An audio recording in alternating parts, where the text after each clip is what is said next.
Hello everyone and welcome back to System Magic for our Friday Anything Goes stream. And today, what we'll be going for our Anything Goes stream is more Modern 4-Color because we went undefeated with the deck on Wednesday. It felt super strong, and Andrew's going to be playing some Modern events this weekend on Moto, and so it's great to test, and the deck's really fun and powerful, and we want to play it more. And learn as much as we can about it.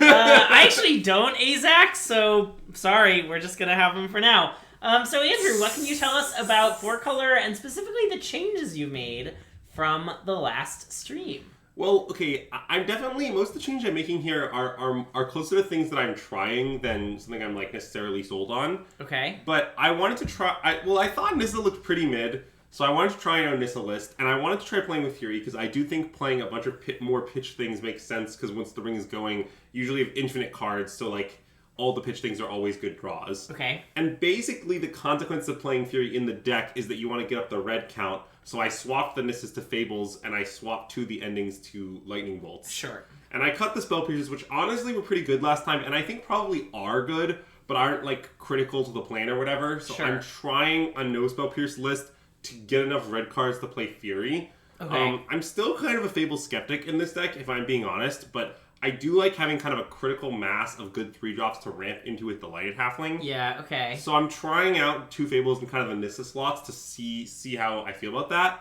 I'm not really sure it's good yet, but I will try it. I mean, have you ever cast the card Fable of the Mirror Breaker? I know. That's a reasonable argument. Yeah.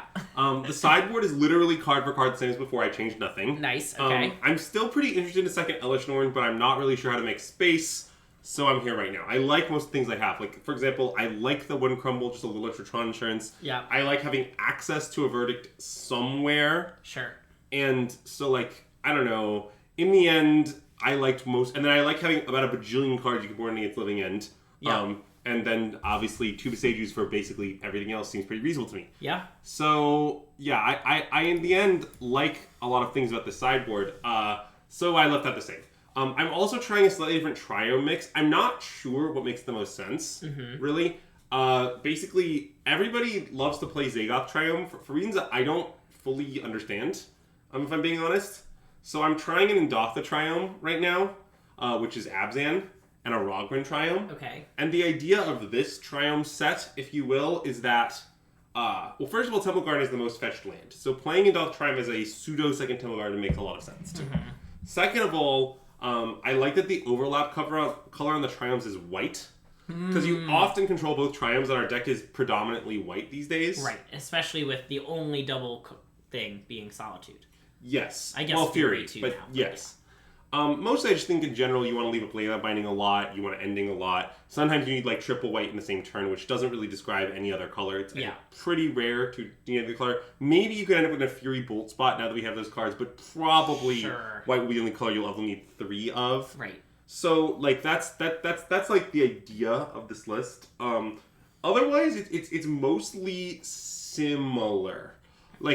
Mostly, I think 4-Color is great, and I don't want to mess with the formula too much. Yeah, for those who weren't here who didn't watch the last one, can you give a 10-second elevator pitch of the deck? Well, we won all of our matches last time. Oh, what's good about it? Oh, sorry. Why did we win all of our matches last time? What's good about it is basically that it turns out the ring is so fucked up that your entire late game plan can be summarized as play the ring, question mark, profit. And once you understand that that's how the ring functions, that the ring is just so absurd that you don't need to do any other work to win the late game, you can make just as much of your deck as possible about, winning the early game with various removal spells, making sure you have enough land drops to hit the ring with Ren, making sure you have mana to cast the ring ahead of schedule with the Lighted Halfling, stuff like that. It turns out that just the ring is fucked. That's the basic summary. When I thought the ring was weaker, I didn't want to play it in 4-Color because I was like, well, I don't really want another clunky 4-Color, but now I think the ring is so broken that 4-Color is a great home for it, since you actually just don't need to do any work to abuse it. It turns out you don't really need to make extra mana, you don't really need to, pass go, you don't need to click $200.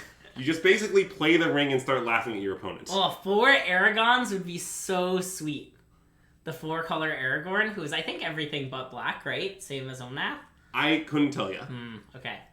I also couldn't tell you the text box of that card. Oh, it's like whenever you cast a white spell, do something. Whenever you cast a blue spell, do something. Whenever you cast a red spell, do something. So if you cast Omnath, you get all 4 triggers. But if you cast the ring, you get no triggers. Yeah, so correct. it's right out. Yeah. Yeah. But think when you evoke your Solitudes, you get like a free 1/1 for your efforts. Greg, I will say, I do know the text of the card 4th Aerolingos, but I don't know any of the other cards that can intercept. 4th Aerolingos? Yeah. I don't know how to spell that. Arrow, like, 4th as in number 4. As in 4th. Arrow. Oh, 4th! Wow, yeah. See, I thought there was like an arrow in there. I'm still interested in Ragavan. Okay, so here's the problem I've been realizing, Daedra. I would say I haven't tested it, but I've thought more about it, and I'm not sure how to fit it, basically. Here's the issue. So, when you play these 1-drops in the deck that make mana, naturally increase your desire for 3-drops specifically, since you want to play those 3-drops on turn 2. That's why I'm playing Fable in the deck right now, even though I've historically been somewhat low on Fable in 4-color, and maybe even still am. So the issue is, if you want to play Rog, I don't know how to fit having Rog without cutting those 3-drops, but I don't want to cut those 3-drops because playing Rog makes the 3-drops even better. Because so like it's like weird to like lean into Rog by playing it and then cut the 3-drops that enable the Rog to like it's a little incoherent. Maybe it can be done. I am not sure how to do it. Like, I might need to like free up slots by cutting cards that I consider sacred, which maybe aren't. Yeah. But it's like sort of feels to me that, for example, 8 kill spells is sacred, Solitude is sacred, 4 Omnath is sacred, 4 Ring is sacred, 4 Teferi is sacred, 4 Ren is sacred. Yeah. So there's like enough cards that I can't cut that I kind of can't see how to arrange it. But I'm still pretty interested. It still makes a lot of sense to me in theory. So that's where I'm at.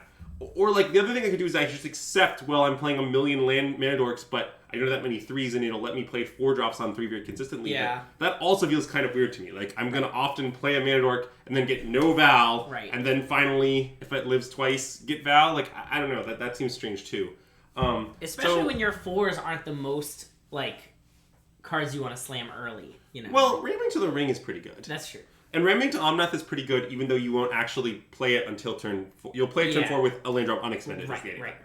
But yeah, it's a little weird. But maybe you can just like kind of rely that if you have, I don't know. Well, obviously it's good to play your 4-drops on 3. I don't deny that. I just sort of feel like playing mana dorks incentivizes 3-drops, so cutting 3-drops to play more mana dorks is very incoherent. Yeah. But I don't know. I still might be wrong. I haven't tried it, and I'm still pretty interested in it. I just didn't want to cut Fables for it, and I wanted to get 2 Furies in the deck, so here I am. And I didn't want to cut Fables because, again, they're 3-drops. So yeah, that's kind of how I ended up on this list. I don't really know if it's right. I want to try it. I also want to see how the Triome mix goes. I would say I just have no idea really about this. Sure. Like, I don't even really know how to begin to think about like which Triomes are right. It seems very complicated to me. Yeah. But Rogren and Dotha makes some sense. Rogren being the perfect complement to Temple Garden is nice, since that's your most fetched land, and Dothraki just being a little Temple Garden is nice. So, yeah, a lot of these lists have like 1 crumble on the sideboard, and honestly, it makes some sense to me. Just 1 additional knockout against Tron seems nice. Yeah. Just like, obviously, Viseiju is good. You want Viseiju for other matchups, but having just 1 card that you can find, you see a bajillion cards with the ring and stuff that just like fucking destroys them. So, yeah. Well, he was uninterested. I mean, I don't know. I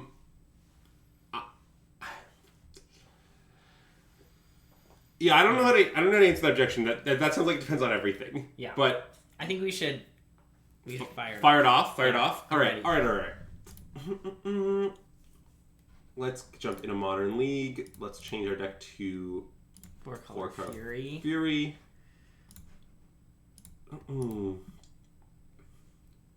Also, by the way, I have Fury.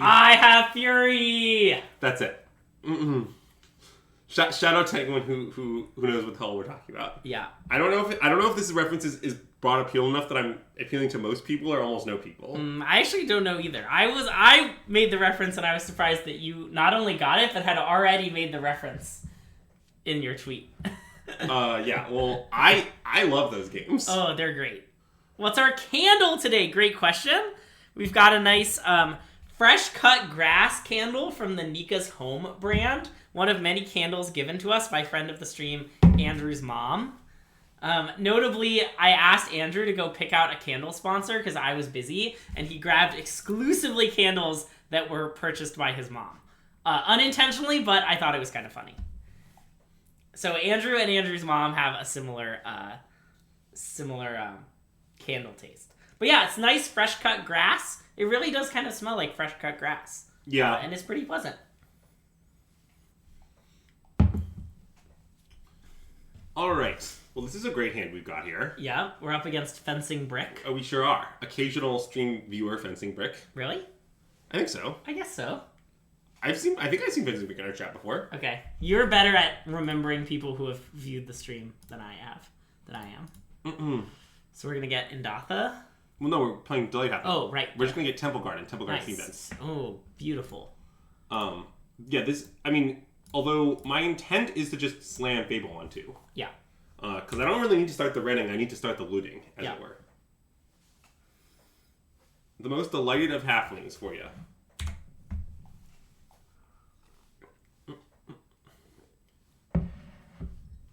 Playing 4-color, I think. All right?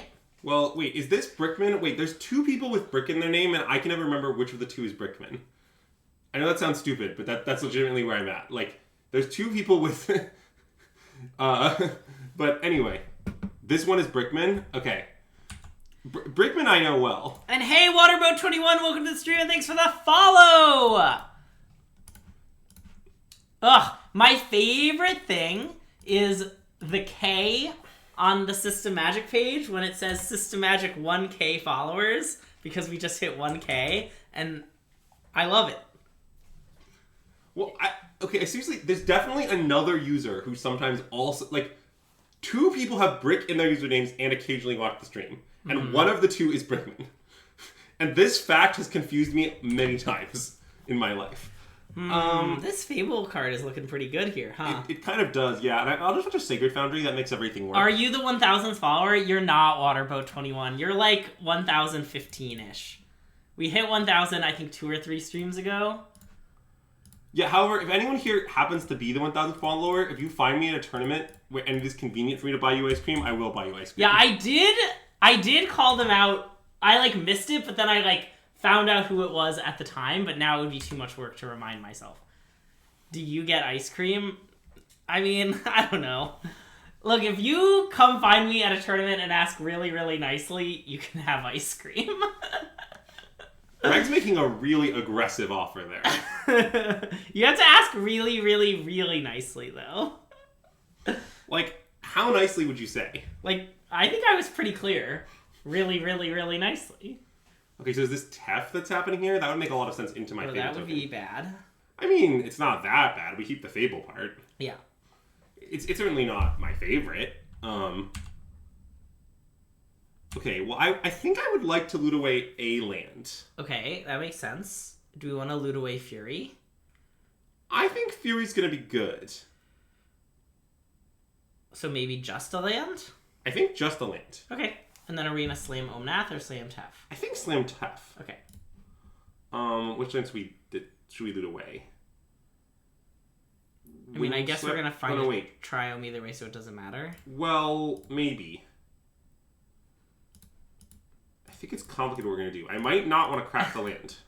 We're not playing Elesh Norn main board. Yeah, I don't think Elesh Norn main board is good. We were unimpressed by Nissa, and then we switched to Lightning Bolt to have more things for Fury.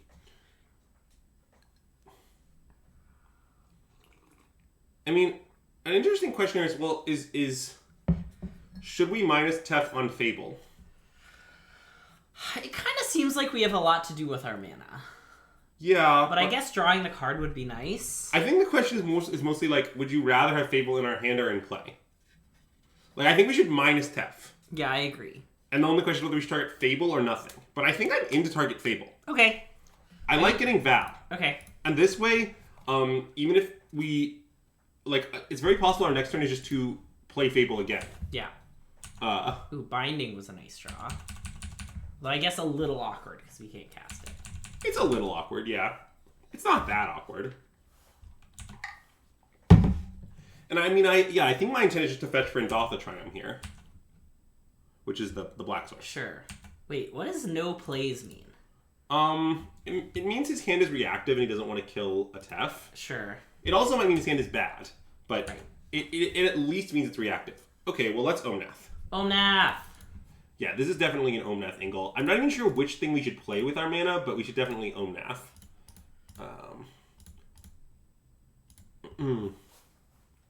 And Fury can hit their Tef, right? Yes, we can kill their Tef. What's nice about hitting their Tef with the Fury is, well, obviously we'd be hard casting the Fury for one thing. Sure. But what's nice about it is that we can then Solitude their Omnath, which stops them from going nuts. Okay. So I think I'm kind of in for that. Because we have tons of gas. Alternatively, we could, like, ring Binding. But then I can't Solitude their Omnath. Like, Oh, so what I'm yeah. trying to prevent is them going Omnath, fetch, do a bunch of shit. Right. Okay, So the problem is, the only way to do that is to Fury their Tef. Okay, yeah. And I think that's what's important for me right now. I think we have tons of gas. So, yeah. I do have to find a red source here, which is a little weird because it's my third red source, but it's fine. There's Stomping Ground. So, yeah, make a bunch of red. I have Fury. All right. Goodbye, Tef. And this is the classic 4-color mirror pattern. Like, this is what it was when I played the matchup a lot, pre-Ring and pre-Elishnorn and all this stuff. Yeah. Where mostly what you're trying to do is just Omnath people and go nuts with Omnath. But, yeah. Yeah, I don't like Manic Elishnorn, though. I don't like playing more expensive 5s in my deck with millions of 5s. Although it is going to be really good here, admittedly. Yeah. But, yeah, I do not like it in general.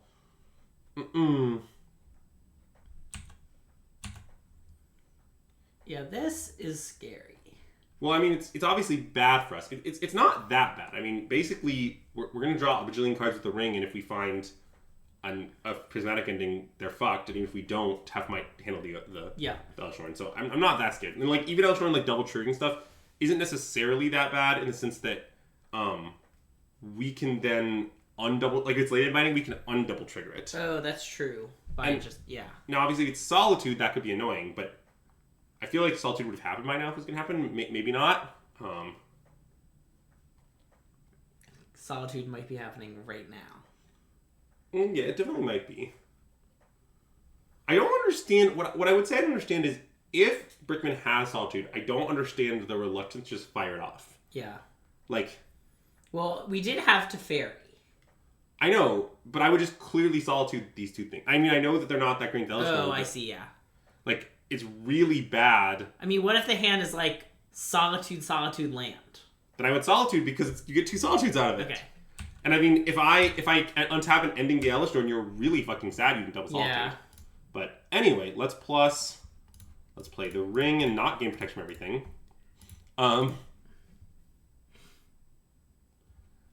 McOneSauce, I understand what you're saying, but I don't think that actually makes sense. Yeah. Because again, what you're saying there is, if they have Prismatic Ending, I concede. Because you don't even get to double trigger it, and you're just like fucked. But anyway. Alright. Well, let's play Land and Pass. Yep.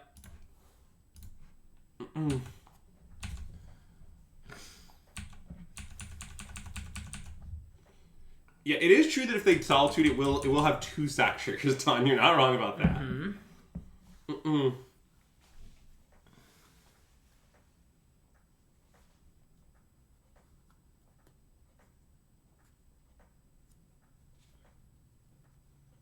Is it Omnath? Okay, well that's very scary, but there's nothing I can do about it. Yep.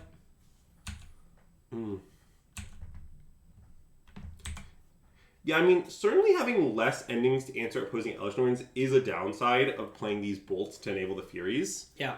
Maybe it's too much of a downside in this whole, like...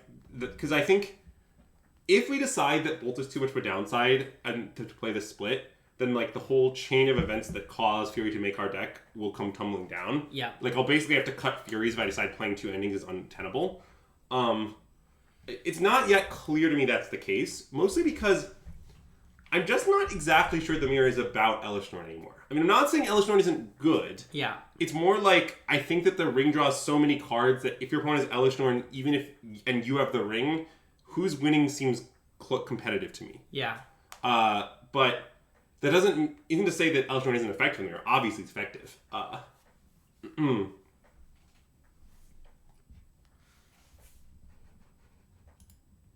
And I like that this Fable will help us dig for more.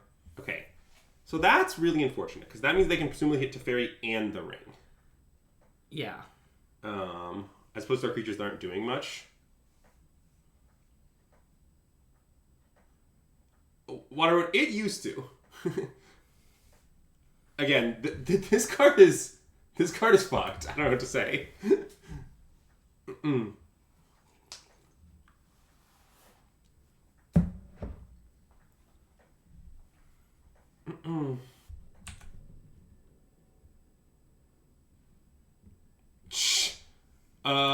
I think buying rings on Moto at this point might be advisable. I'm currently considering buying on Moto for the LCQs. So, if it helps, I'm toying with it. Okay, Fable. Yeah. I mean, look, I know we only have the two outs or whatever, but we will have about 1 million looks at them. They're about to increase ring supply? That makes sense. How? They can increase their drop rate in chests or whatever. Okay, sure. They have a lot of... WotC's a lot of knobs to make what they want happen. Okay. This is scary mainly because we're going to start dying to the Omnath 3 triggers. Yeah. But... Also, we might die to this Fury. See, okay. Quick aside chat. This is the thing I think is insane. So, we're playing Furies and Rings and Omnaths, and then you're telling me we're also going to play another fucking 5-drop sorcery? Yeah. Like, I do not believe in this plan. I mean, obviously, doing so will gain you an edge in the mirror. I'm not denying that. Yeah. But the mirror is not, like, such an overwhelmingly popular, like, part of the field that I think that is important. So, yeah, I think I would not do what Justin's doing here, but obviously it's good in the mirror. Also, how does he have enough red cards to support this Fury if some of his Flex Clouds are Elishnorn? I don't really understand. And he probably has 4 pendings, given that we already saw 2. Probably, yes. Which, like, I just don't think you're allowed to do this. What matchups am I scared of most? I don't know. Probably Living End is the matchup I'm most scared of. I mean, I have a lot of cards for it, but it's very scary. Also, if this turn I find the out, the prismatic ending, I think we're just still okay. Because, like, our turn will be absurd. Like, it will be, like, involve binding and getting back our shit and, like... Yeah. Anyway, so I think the discard is supposed to be Solitude Leyline Binding, because if we find the ending... Well, it could be Omnath Binding. It's definitely the second binding. Okay. I think tucking Omnath makes a lot of sense, but... Well, that's sort of our recovery mechanism in terms of life gain. Okay. But maybe just surviving this turn is the priority. That's probably the priority. Okay, I think you're right. Yeah. Also, we probably should have drawn with the ring in response to... Oh, shit, we should have. That was a punt. Okay, anyway, now let's draw with the ring. Yeah. Is that fine? It's probably fine, yeah. Okay, see, like, look at the game I'm currently in. So I'm going to kill this Elishnorn, and I think I'm just going to be okay-ish. Let's see.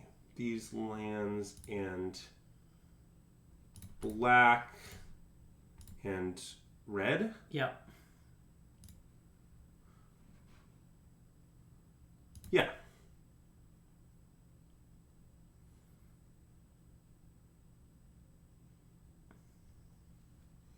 How hard is Living End? I think it's kind of hard, although its difficulty is very weird. Wait, how are we not just, like, dying?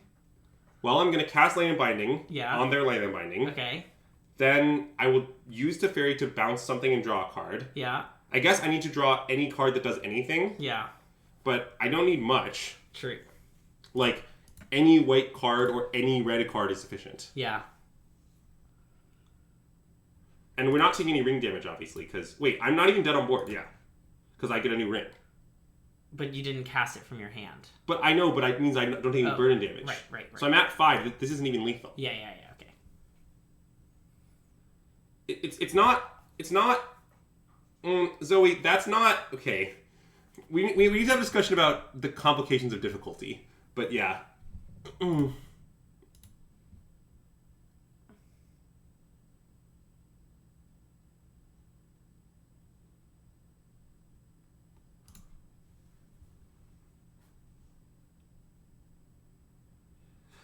I am not sure how hard it is to play Living End acceptably. It's very hard to play Living End extremely well. That's my complicated answer to the question. Okay, so I want to Solitude this Omnath, I think. And I think I might as well draw with the Ring. Okay. I feel pretty safe doing that here. Yep. I think we're fine now, by the way. Yep, I agree. Also, I don't think I want to main phase Solitude. Oh, no, wait. I probably should. Okay. There's some reasons not to main phase kill the Omnath, but I probably should do it. Basically, I don't like that a new Omnath plus Fetchland kills us because it gets 3 triggers. Whereas we wait for them to break the Fetchland. Wait, maybe that's just right. Maybe I should just pass? What do you think? If they play a Fetchland, it's bad, right? If they play a Fetchland, I let that resolve. Then in response to them breaking a Fetchland, I'll Solitude. They will guarantee get the mana. It guarantees gets the mana. Yeah. Oh no, wait. Exact is right. The problem is our opponent's just going to attack us, and I have to Solitude anyway. Yeah, okay. So at that point, what are we accomplishing? Nothing. Okay, great. Yeah, so, chat, my kind of argument against making Elesh Norn, or at least part of it, is look at the current game state. So, my opponent, Brickman, had Elesh Norn, which is, many have said, the best card in the mirror, going for, 4 turns. And not only am I alive, I might even be winning now. The game state is certainly fine for me. Yeah. And this suggests to me that just the mirror isn't about that. The Ring has changed things a lot. Yeah. We drew so many cards. Eventually, we pending the Elesh Norn. That was a straight 1-for-1. Didn't the Ring just enter? It was not cast from our hand. So it did just enter. It did not trigger. Yeah.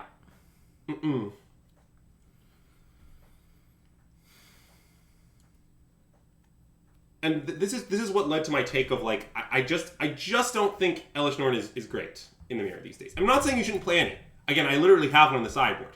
I'm just saying I wouldn't come close to making it. Yeah, see, it didn't update the deck command, by the way, because we did add command deck list. Oh. Okay, wait. I'll deal with it. Yeah. So I'm going to board in this Elesh Norn. I'm not saying you shouldn't have access to one. I like having one to board in for matchups where it's good. Such as this one. But yeah, I'm really not about... okay, I'm not sure that Sylvie is bad, to be clear in Sangoon. I just want to try some stuff out. I'm in the testing stuff phase of 4-color. There's a lot of things I haven't tried, and I've been away from the deck for a bit. So I'm going to just try out various things. And I sort of think Spell Pierce and Fury are mutually exclusive. If I play Fury, I won't play any Spell Pierce because of the red spell count that it makes me want. So... Do we win? I looked away. Oh, we won. They scooped? Yeah. Wow! Unfortunately, neither of us are playing in this next Pro Tour. Well, I will not be on it because I'm not cute. So, yes. There's that. Yeah, and as far as Supreme Brick goes, I have occasionally had this card in the mirrors. It's very weird. What I don't like about it, with a sample size of 1 game, it was pretty good, actually. So, the reason I don't really want to board in Verdict is, okay, it does sometimes win you the game that no other card will win you, and that's awesome. Mm-hmm. But I don't like it because in a mid-range mirror where we kind of have all the same cards, you're as likely to be as ahead as behind. Yeah. And if you're behind and if you're ahead and you draw Fury, if you're ahead and you draw Verdict, it's the worst card ever. Yeah. Now I know that then you're ahead, but the problem is you could easily be in a spot where you're 55% to win. Yeah. And then you draw Supreme Verdict, and you're if this were any other card, my opponent would be dead. Right. And instead the game just continues, right. And I really dislike that outcome. So for that reason, I'm gonna just leave in this 1 Bolt. Some people have made claims before, Bolt is really good, really bad in the mirror, you should make sure to cut all of them. I have never had this experience. It kills Halflings, it kills Planeswalkers, it kills Fable tokens. You kill Furies. Yeah. Trust me, the Bolt will end up being good. I know that it takes a little work. It's not like a card that is always a slam dunk, but it's totally fine. Yeah. I'm perfectly happy to leave it in. The Ring does make Situation 1 better.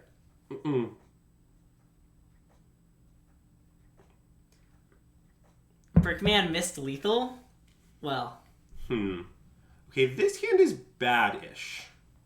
What I don't like about it is, well, A, it's kind of slow. Yeah. And B, if something bad happens to our Fable, like it's removed in literally any way, Yeah. I'm not sure our hand can win. But I still might keep. Really? It seems like you should mulligan to me, but... Yeah, I probably should. Okay. Alright. Okay, well, this hand is much better. It does have a fetch land, which is annoying with our Ren, obviously. Sure. But I'm still going to keep. Yeah. And we might have to Hallowed Fountain on one to, like... Nah, we won't. We just won't Hallowed Fountain on one. I think we're going to took Solitude, is my That intent makes a lot here. of sense. Also, notably, we do have Ren Boseiju. So I'm gonna try to avoid playing the Boseiju. I guess, let's see. If they played Halfling, would I kill it on one? I really don't want to. Okay, I don't have to answer that question. Nice. Yeah, you could, make wind sauce, but cutting them, if my opponent wants to cut their Halflings in the mirror to air quotes make my bolt bad, then I will laugh at them because I have Halflings and they don't. That's my intent. I think Halfling's very good in the mirror. I think this is not a mirror of like, oh, Halfling is low impact. This is a mirror of like, I'm going to cast my cards that all gain incredibly large advantages faster than you. And then I will beat you because they gain very large advantages. Like, the person who rings first is very important. The person who omnats first is very important. I think Halfling is actively great in the mirror. If I had a 5th Halfling in the board, I'd board it in. Nice. Obviously, that would also be illegal. So, I don't really recommend it. Yeah. But, like, I really disagree with the claim that Halfling's bad in the mirror. What if it wasn't delighted? What if it was kind of a bummed Halfling? Yeah, I'd be willing to board in, like, a lighted Halfling instead of a A delighted. lighted Halfling? Yeah. You ever just have some lighted Halflings hang out? Okay, so this is now very awkward. Yeah. Because if I play Boseiju to play Ren, I have nothing to recur with Ren. Yes. And I also might not want to play Ren because it might be my Fury pitch. Okay. So I think my intent here is just to Hallowed Fountain and pass. And you want to play it untapped because of... Yeah, because we might want to Binding. Yeah. I don't really know if we would Binding that much, but it's 2 life, I don't care.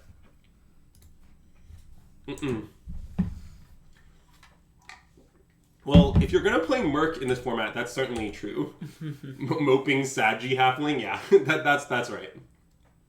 There are other Halflings. Like, you could play, like, Frodo Baggins, you know? I do like Frodo Baggins. Let the ring tempt you a little bit, you know? Would you say he's your favorite of the Bagginses? No. Are you aware that canonically the Bagginses don't go on adventures? No. That's a big part of their thing. Like, Frodo's it's not just that he doesn't go on adventures, it's also that the Baggins as a family are really anti-adventure. Wow, would I have learned this if we had indeed watched The Lord of the Rings, The Fellowship of the Ring last night? I don't know if you would have. I think this might all be in The Hobbit. Okay. Bilbo's like barely in Lord of the Rings, remember? Yeah. He just escapes on his birthday and that's it. Okay, well, now I'm gonna play Boseiju, Ren, and kill Tef.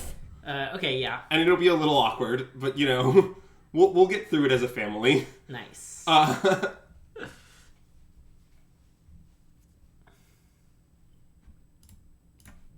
suggested last night to Andrew that we watch The Lord of the Rings, and then we did not. I think there's a decent chance that Greg and I will watch Lord of the Rings in the next month or so as a pure result of Lord of the Rings set existing. Yeah, I just am tired of doing these streams and not knowing what anyone's talking about. Greg has an absurd relationship with the lore. Like, he knows nothing. So, okay, wait a minute. So Brickman has Nissa and Elishnorn and Fury. So he's playing... Wait, if that's true, he presumably has no Fables and no Spell Pierces. So he's literally just raw dogging his Fury off like 9 red cards. I do not approve of this. I would like to state. If Brickman watches this VOD later, Brickman, you should know I do not approve. That Halfling is the most pushed dork since Deathrite Shaman. Well, it certainly is. Okay, people like to... Let me be very clear about this. I want to go on the record as people keep making comments to this effect. Yeah. Halfling is a really strong mana dork. Also, Modern fucking needed a really strong mana dork because Ren is really messed up. And, like, you just, like, need a dork that's really strong to see play. And I think it's good for the format to have playable dorks, and every previous dork was not playable. So, like... If you ask me the simple question, do you believe Nissa was printed at the right power level? My answer is just yes. But yes. Or sorry, Halfling, sorry. Yeah. Was Halfling at the right power level? My answer is yes. I think you should have printed a card about this strong, because you want it to see play. Anyway, Star Wars Entry certainly does mana work full time, yeah. Max is right about that. Yeah. Anyway, let's just ending Tef, and I think I'm not sure we should Solitude the Nissa or not. What did they get off their Nissa? Omnath. Nissa's best friend. Yeah, but I really want to get their Tef before it draws a card. Yeah. I love getting the Tef. Mm-mm. Because we could just get Omnath in response to the draw trigger. Yeah, but it's kind of nice that if we get their Nissa here, then... well, first of all, actually, FYI, that's wrong, but don't worry about it. Sure. You should always let them crack the fetch first, then in response to the fetch kill the Omnath. They have to expend the fetch. But sure, that's neither here nor there. Yeah. I like that if we Solitude the Nissa, our Ren stays in play. Oh, that's true. Because if we draw a land, I'd be very happy to have Ren in play. I understand we have to draw a fetch line, but then drawing one fetch is like drawing two, and then we're kind of off the races. So I think, for that reason, I do want to Solitude this. Okay. It could easily go wrong. We're currently just like losing this game because we missed land drops and drew Ren with no fetches, which... Yeah. I don't know. Obviously, I knew it was a risk when I kept the hand. But yeah. Thanks, Azax. That's a great quote. Mostly because I assume it's a reference to the Spring Court. But anyway, I believe it is. But yes. Well, it's Azax, so he has a wide range. That's true. As we've discussed before, I believe Ajax's greatest strength as a person is how wide his range is.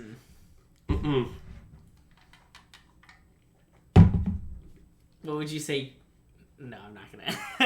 I'm just gonna start what I naming random people and asking their greatest strength. If you ask, I'll answer. I know. Well, they didn't crack their fetch? That's really weird. Okay, well, I don't know what's going on, but I'm gonna land Binding Omnath. Sure. I understand this leaves me with no castable cards in my hand. Yeah. But, you know... What if I ever needed to cast cards to win? I mean, they probably don't have any castable cards in their hand because they just had 5 mana and did nothing with it. Well, when I say Greg's greatest strength, this is positivity, obviously. Thanks, Andrew. I just don't think it's really a debatable question. You can either answer positivity or you can lie. Wow. Anyway, His zest for life. Thanks, Matt. I think that's isomorphic. I don't disagree with Matt, but I don't think Matt disagreed with me either. Oh. Well, that's a disaster. Alright, well, I guess we can get, like, Indatha Triome. Oh, wait, no, I want a red-white land. I want Sacred Foundry. Okay, yeah, that makes sense. I mean, why not Rogren Triome, but whatever. What is Attila's greatest strength? Well, actually, funnily enough, it's actually that Attila is incredibly happy all the time. Like, Attila is deliriously happy when, like, very minor events happen. Attila has no strengths. But Greg has to answer Attila, that's nice. Alright, so I guess Brickman's gonna kill off our Ren here, which... Attila's greatest strength is his ability to abuse Andrew. And to get what he wants. Look, the Min test, if you made a literal 1-2 mana work with no other relevant text, I think that, like, that would probably just not be great in Modern. I mean, obviously it'd be fine, but I think you want more if you're looking for a Modern parallel land work. Like, Halfling is not among the strongest cards in Modern right now, let's put it that way. Well, I guess I'll play this. We are kind of dead. Yeah. But, like, it sort of seems like Brickman's hand might be awful. Yeah. So I'm going to keep playing on because I think there's, like, kind of like a, like, I don't know, 20% chance Brickman's hand is, like, 5 bricks in true Brickman fashion. Can I say an insane thing as we're discussing Brickman's deck list and how he's fitting in all these cards? You know what card we haven't seen yet? What? The One Ring. Oh, well, if he's not playing the One Ring, then I will laugh at him for days. But you are right. I think that's probably... I can't imagine... I have enough respect for Brickman as a player that I don't think that he's doing that. Yeah, okay. But I agree that that's something one could do. Okay, he has... Chat has confirmed he has rings in his deck. Well, that's really good for Brickman's reputation, because if he didn't have them, I was going to have to spend, like, just a full, 10 minutes relentlessly mocking him. I'm not playing to kill the Somnath, by the way. It seems like he has nothing to do with the mana. Sure. And at that point, I just don't really care about the Somnath. Sure. He might have a backup on Omnath. That, I think, would make a lot of sense, which is another reason I just don't want to kill the Omnath. Yeah. If he attacks, I will block, though, because we have backup Omnath. King Chainsaw, that's nice. That's real nice. Also, I agree. I am not going to St. Louis due to like an overabundance of Magic commitments, but if I were, I would be playing Modern and I'd be playing this deck. Pretty sure.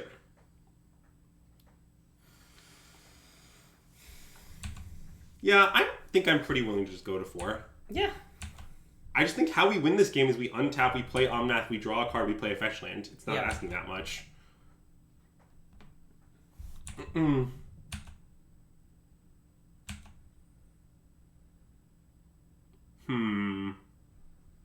mean, could just straight up kill the Omnath. It's pretty reasonable. Well, or we could play our own Omnath with the idea that if we miss, we could just use the Pending to Solitude their Omnath.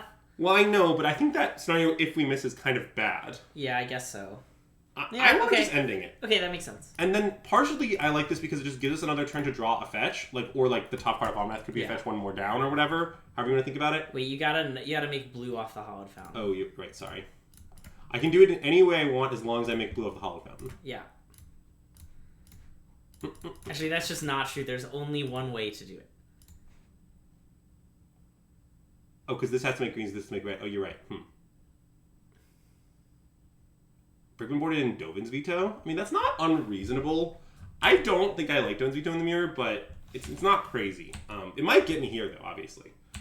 So I think I'm going to let Brickman get a life game trigger if he wants to play a fetch, and I'll respond to the fetch by solituding his guy. You can even let him have the 4 mana. What's he going to do with it? Yeah, that's true. Anyway, Solitude. And I'll concede to a ham sandwich at this point. I mean, I'm just losing badly.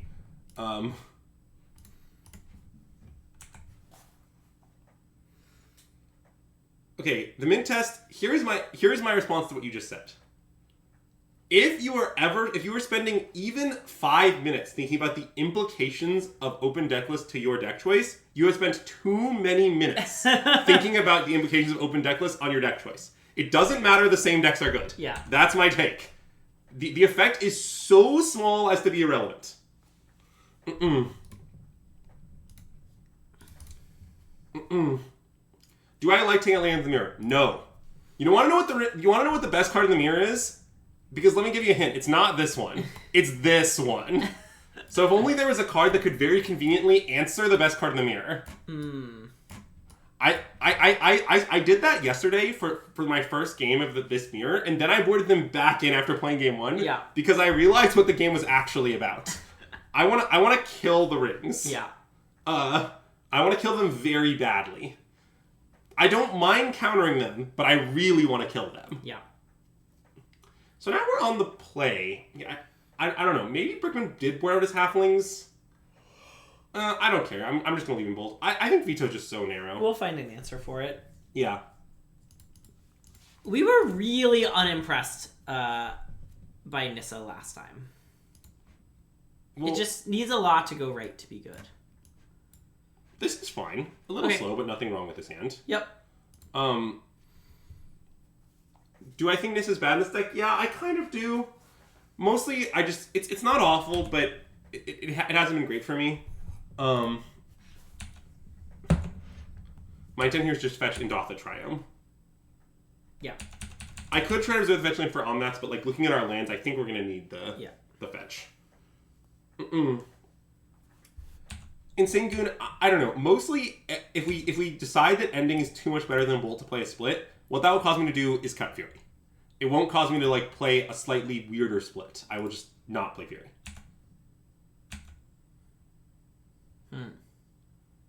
Look, the mint test. The claim I'm making is not all decks benefit equally from open deck lists. The claim I'm making is the amount that different decks benefit from open deck lists is so small that the overall best deck is just still the best deck. Just in all formats, always. That's my take. Like, ranking how much each deck benefits from a deck list is not a useful exercise.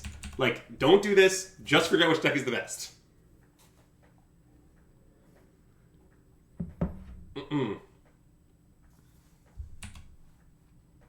Like, it's certainly true that reactive decks, that cards are more different in different matchups, do benefit more. Yeah. It's also true that just, like, the amount they benefit more is, like, an irrelevant amount.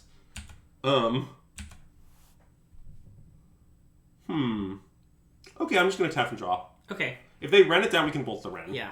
So that's nice.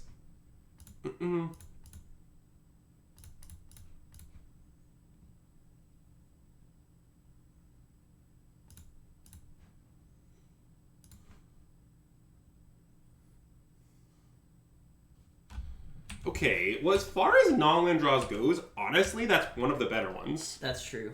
It's not as good as, for example, Wrenn and 6, but it's still pretty reasonable. Okay, so he does indeed beat Ping Does Fairy. Now if we draw a land, we're in a great spot, because we can Fable plus bolt the Wrenn, which is kind of the dream. Yeah, honestly. so I guess it specifically has to be a red source. Well, okay, but every fetch land is a red source. That's true. But there are just lands in the deck we could draw that would not let us do that. Yeah, Corey, I'm not saying the Effector's card doesn't exist. I think it is small. Okay, so Waterboat, first of all, I think you should think of your duels as a combination, not as independent identities. Like, what you're trying to do is not identify the single best triumph in your deck. It's the set of 2 triumphs that is overall the best. So currently I'm trying Indotha plus Rogren on the idea that Rogren is a great complement to Temple Garden, which is your most fetched ones. That makes a lot of sense. And then Indotha is a black source that also is a pseudo Temple Garden, which makes sense because when you fetch a tap land, you usually just still want it to be a Temple Garden. So being able to incidentally get black with your Temple Garden is kind of nice. Interesting. This is awkward.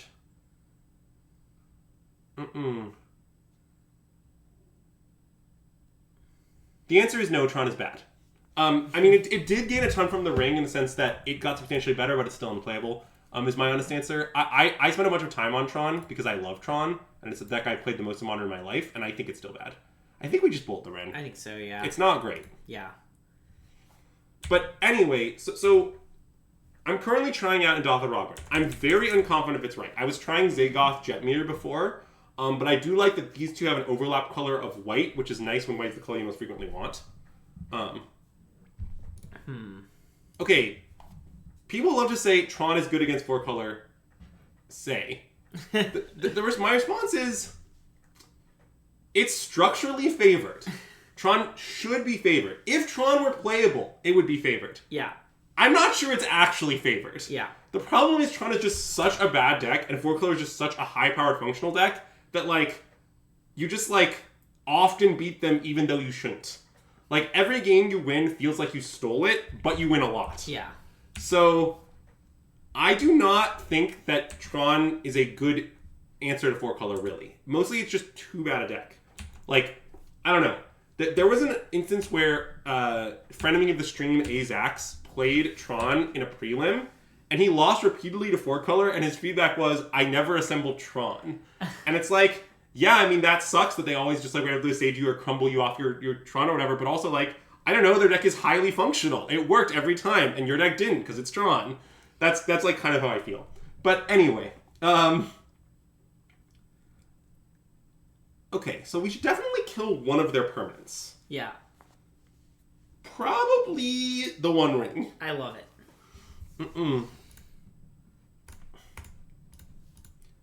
This does give them a turn to just, like, go nuts with Omnath and completely destroy us, but, you know, that's just gonna have to be okay. Yep.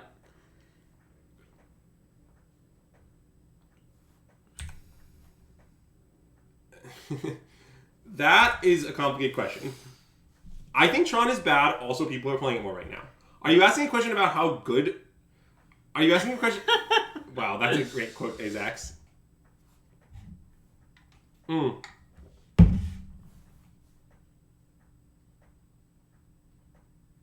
Nah. Corey, I played the BTL list before. I think they're, like... How to describe this? There are too many cards that are so good you can't possibly cut them to make space for the things you need to do to play those cards. I don't know why I'd want to... I don't think you really need to end the game, in general, is I guess my response. Like, you can just be always inevitable, and I basically just don't think that that's a problem. Is, I guess, my long-term response to what you're saying. I don't care about ending the game. Yeah, I mean, that's the best turn imaginable, so now we're dead. Yeah. But, you know, good beats.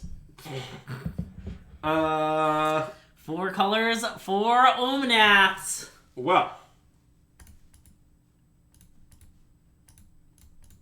Corey, notably, I mean, not to point out the obvious.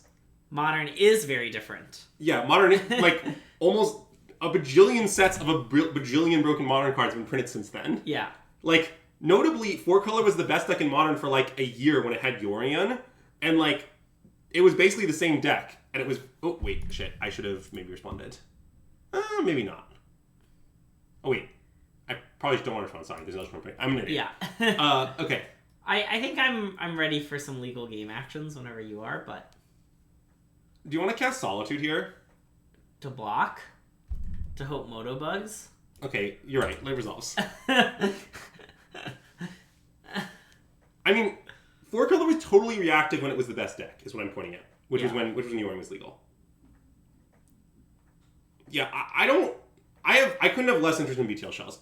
Also, this is Modern where people were talking about BTL, right? Yes, well, you can just play BTL in 4-color, basically. Sure, right. Is what the decks look like, but I just don't think they're very good. Right. Also, like, okay, I feel like a lot of, historically, people often play BTL decks to gain advantage in the 4-color pseudo mirror, and my experience was that BTL wasn't that good in the 4-color pseudo mirror. Like, I often just beat my opponent playing BTL with stock 4-color. Yeah. Because, like, I don't know, like, the cards they were cutting for it were just good cards that I want to tap. Okay, I'm good. Yeah. Mm-mm. I mean, you can make a 3/2 lifelink and a 4/4 and a 3/3 double strike. Yeah, I mean, I could have done that, but I'm off I don't it. think it was going to beat our opponent.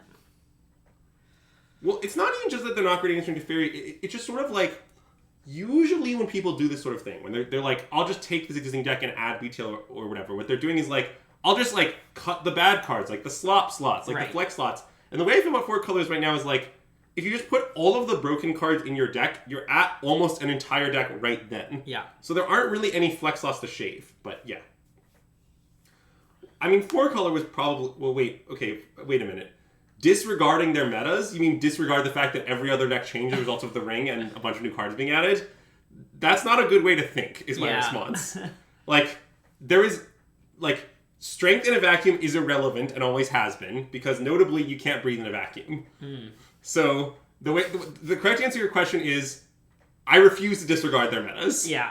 And the stronger deck regarding their metas is 4-color Yorion. Yeah. Mm-mm.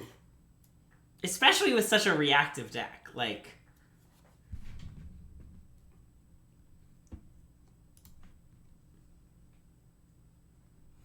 Alright, well this hand's good. Sure.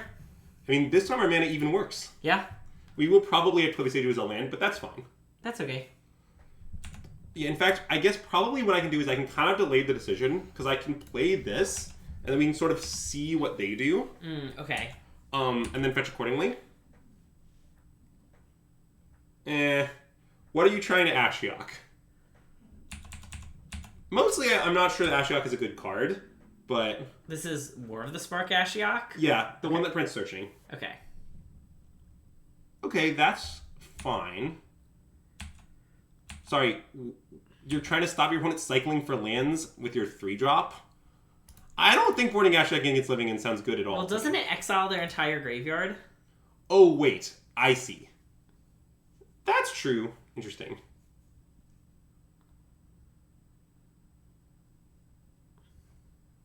I guess it has to be Rogran Triumph. Yeah, I mean, it could just be... wait, don't you need a...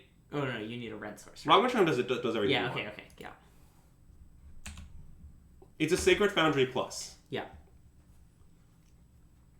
It commits you to playing Boseiju, but that's okay. I know, but I was already committed in my head. Wait, do you want to bolt the bird? Oh, wait, we can I sure do. Sorry, I forgot bird was an 01 for a second. Do you get that Renin 6 is extremely broken? It's just in my mind for a second, it was an 02. I was like, oh, what a disaster. I had halflings on my mind, you know? Yeah, that's fair.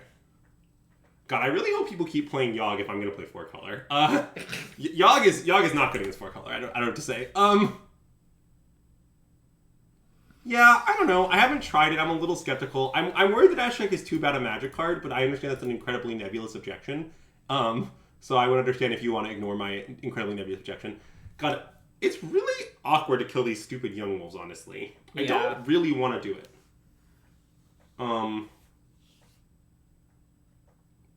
Alright.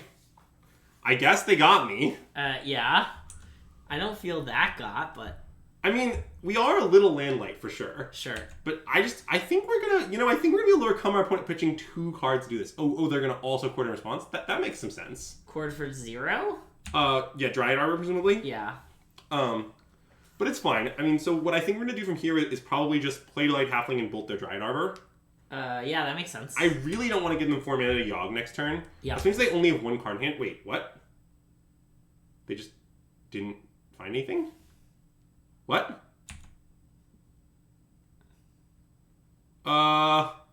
If I could register the old 4-color Yorion list, that seems close. I'm not sure.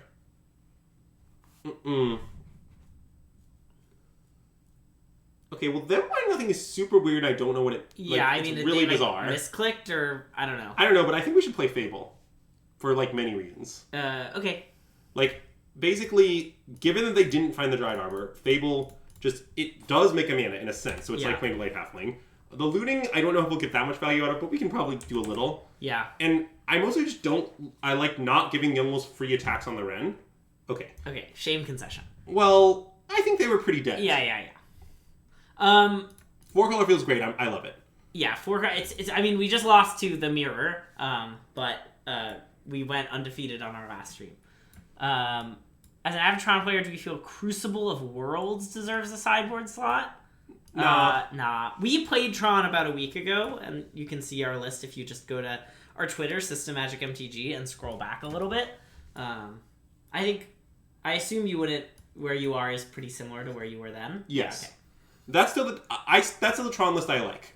But to say I like it is probably an overstatement. Okay. It's still the strong list that I dislike the least strongly. Sure. Because back then we were like, Tron is the best shell for the One Ring, which is why we really liked it. But now we think this is the best shell for the One Ring. Well, mostly I think it turns out the One Ring is so busted you don't need an end to fuel it. Right, yeah. Okay, I guess I won't have Elder Lord in this matchup, even though it's pretty decent. Okay, yeah. Mostly for double triggering things? Yeah, it doesn't do much to them. Yeah. I'm just kind of wondering what our last cut is supposed to be. We did cut Fable. I mean, it's pretty decent against... I guess it's not that decent. Okay, we can cut a Fable. Well, wait, actually, I want to cut a Tef. Okay, you can cut a Tef. I often cut a Tef in this matchup. Yeah, okay, that makes sense. Because I like that this makes the blocker and then gets the value. Yeah. Because their beats when they mediocre beats you are super mediocre. Yeah. A 2/2 is actually going to do good work. Yeah. In fact, I don't even hate cutting another Tef for Elesh Norn, but Tef is obviously fine. Yeah. It's kind of bad against Orcra's Bowmasters, though.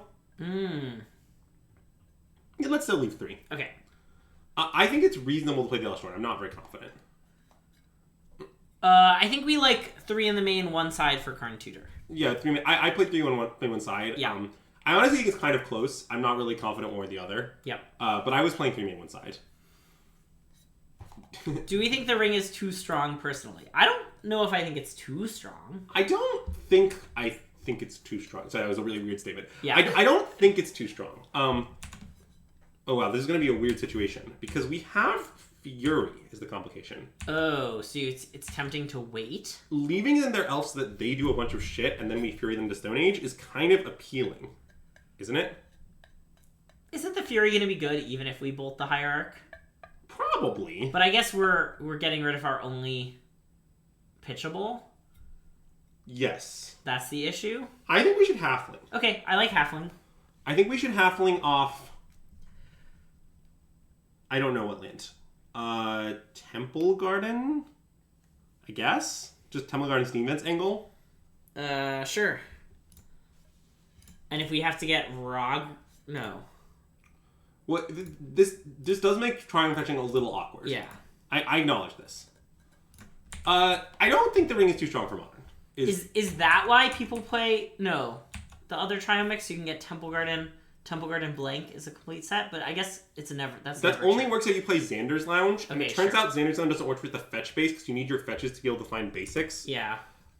Basically, I actually thought about this because I was talking to Don about this deck, and he mentioned the Xander's Lounge thing to me. But what I realized is if I play Xander's Lounge, I have to work my fetches so they can all find Xander's Lounge. Yeah, okay. And I don't want to do that because I want my fetches to be able to find basics against Blood Moon. Yeah, so okay. I think this whole chain of reasoning ends up forbidding you from playing Xander's Lounge. But yeah. Why am I on Fable? It's red. I mean, that sounds flippant, but it's also just a factual statement about why I'm playing Fable. Yeah. I think that I'm trying to play Fury, and I need a certain number of red cards to play Fury. That's literally the entire reasoning. Okay, so we should clearly Ren here. Yeah.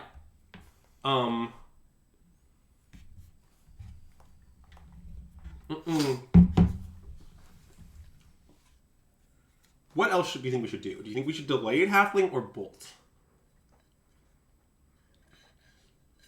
Well, I don't really want to bolt the Strangleroot Geist. Well, okay, let me Well, we rephrase could the question. look up.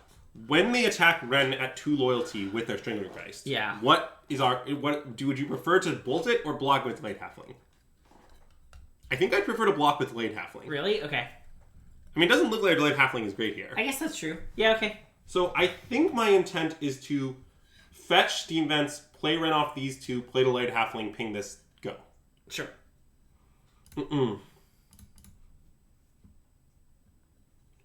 Oh, I sure do. Have you ever cast Veil of Summer? People always... people like don't seem to understand the situation with Veil of Summer. Veil of Summer is broken. Put it in your modern decks. Stop not playing Veil of Summer in decks. For more or less all decks, is my take. Like, I don't understand the Veil hate. Veil is, like, good in, like, half of the matchups in the format. Thanks, Billy Bestie! We sometimes stream other formats, we promise! In fact, we don't even stream Modern that much. We have streamed it 3 times in the last 2 weeks.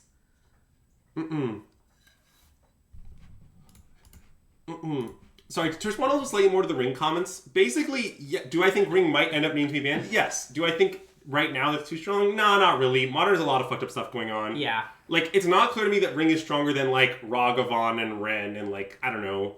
Like, this is not a format where the bar is low. Wow, Azak's challenge accepted. Today is our Anything Goes stream. We can stream whatever we want. Anything could go. Anything could go. We could stream CEDH. I refuse. That couldn't go. I was with you until that.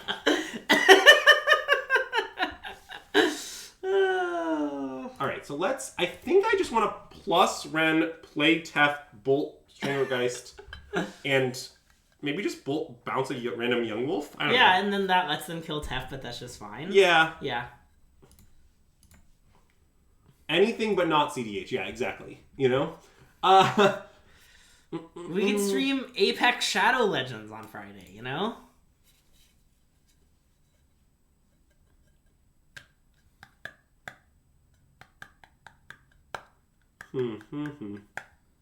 Yeah, I mean, I think this is just the right play. Yeah. And I'm just going to fetch a basic. Our level's getting a little low here. Sure. And I think a basic island will be just fine. So this can be any color, because I'm just testing to fairy. Yeah.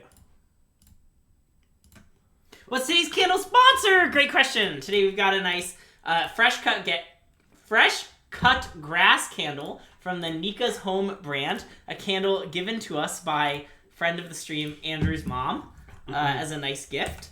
And it's a good candle. It smells like fresh cut grass. It lives up to its name. Would I rather stream Apex Shadow Legends or CEDH? Probably Apex Shadow Legends. Pretty easy question, if I'm being honest. You're welcome. Always happy to talk about the candle. We're a bit delightful halfling flooded. Yeah. I gotta say, it's not quite as delightful as I was hoping. Oh wait, shit! I just didn't leave up land binding for no reason. Yeah, I was I wondering apologize about that, but we'll be fine. Yeah, I mean it was a clear pun. I was not thinking, but it'll probably be okay. I mean, it might not be okay if I'm being honest. Because they might play Yogg. Yeah. Okay. But they didn't do that. Yogg. So never punished. My apologies for just horribly punning last turn, chat. Ooh, that's very good. Okay, let's plus on this. Let's play this. Sure. And then I'd probably play Tef. I think I might just plus it, though. Well... I kind of want some cards. Yeah, okay, let's get some cards. Was distracted by the fresh grass candle. Yeah, that makes sense. I've been there. Who hasn't been distracted by the fresh grass candle again? Alright. These 1-2s doing a great job of slowing down the mediocre beats, though. Well, that is definitely true. I'm still a pretty... I think we're... well, I don't know if losing is the right word. We're like letting the game slip away. And I don't like that, but I can't do much about it. Yeah. Okay, well, I probably will just fetch a basic planes and handle that end step. Yeah. Like, I assume... Or in response to this. Yeah, I mean, there's not that much reason to respond to this, but I might as well, I guess. I mean, I don't want them to sack the other half of the young wolf, right? Oh, I suppose that's true. I don't think they would do that, but I guess they could. Mm-mm. Your current candle is Vanilla Sea Salt by Tuscany Candle. Got it on sale at Kroger. Nice. I love it when people share their candles. We really need to draw anything that does anything. Yeah. Yeah, I'm worried we might need every life point. I'm going to hold back. Okay. I think 4-color is better than Mengu's rankings reflect. But I honestly mostly think they're pretty reasonable. Don't assume that when I savagely burn people on Twitter that it necessarily reflects my real opinion. I just kind of can't resist. Why did they play Beseiju? Yeah, I don't really understand that, I admit. This is very weird. I mean, maybe they just have like 8 million Yogs. Okay, this is extremely bad. Yeah. So now, basically, our opponent can, as many times as they want, draw cards and get -1 counters on things. Because they can repeatedly remove the counter from the other wolf. Yeah. So, it's not my favorite.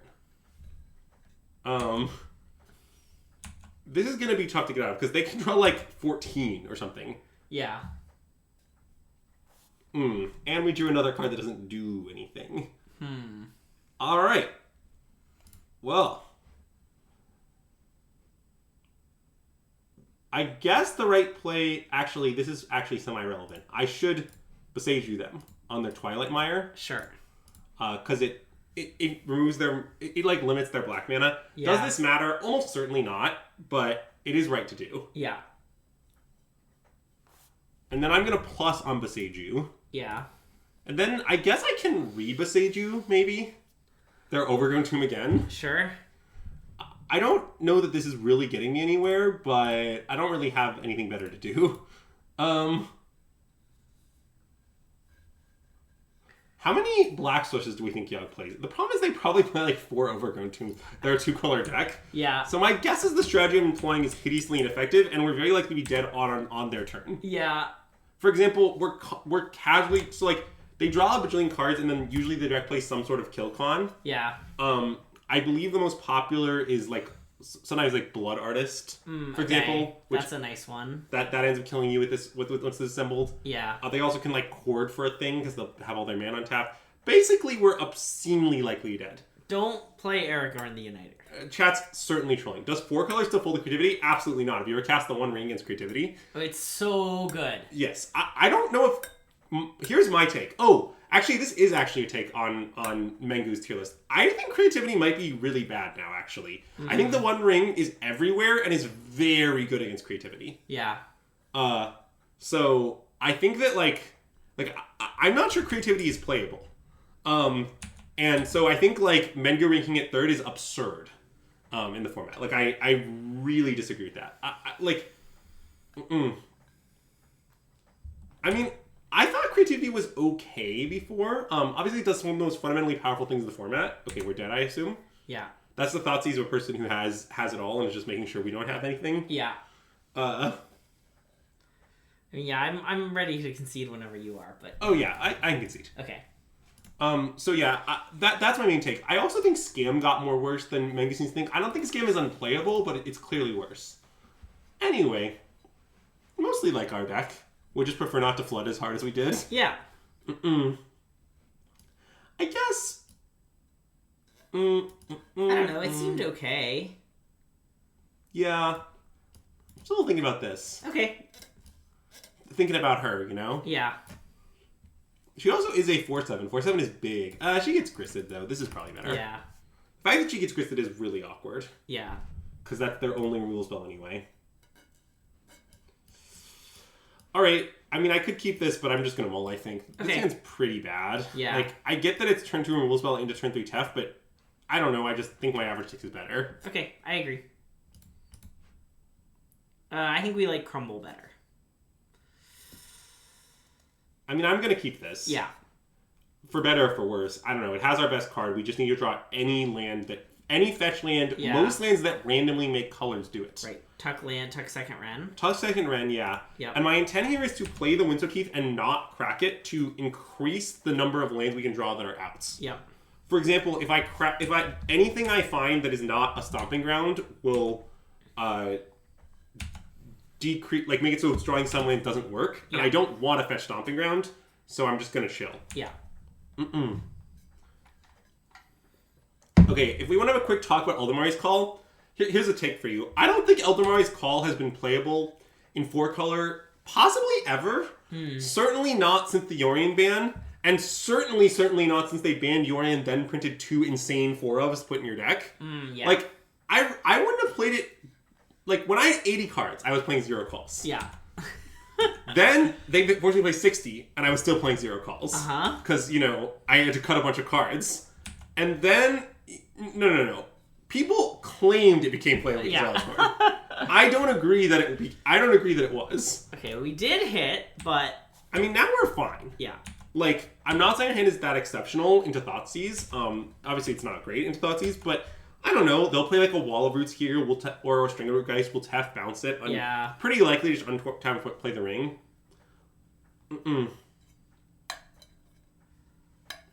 I think stack-based combo is like been pretty unplayable for a while in Modern, and I don't really know how to fix it.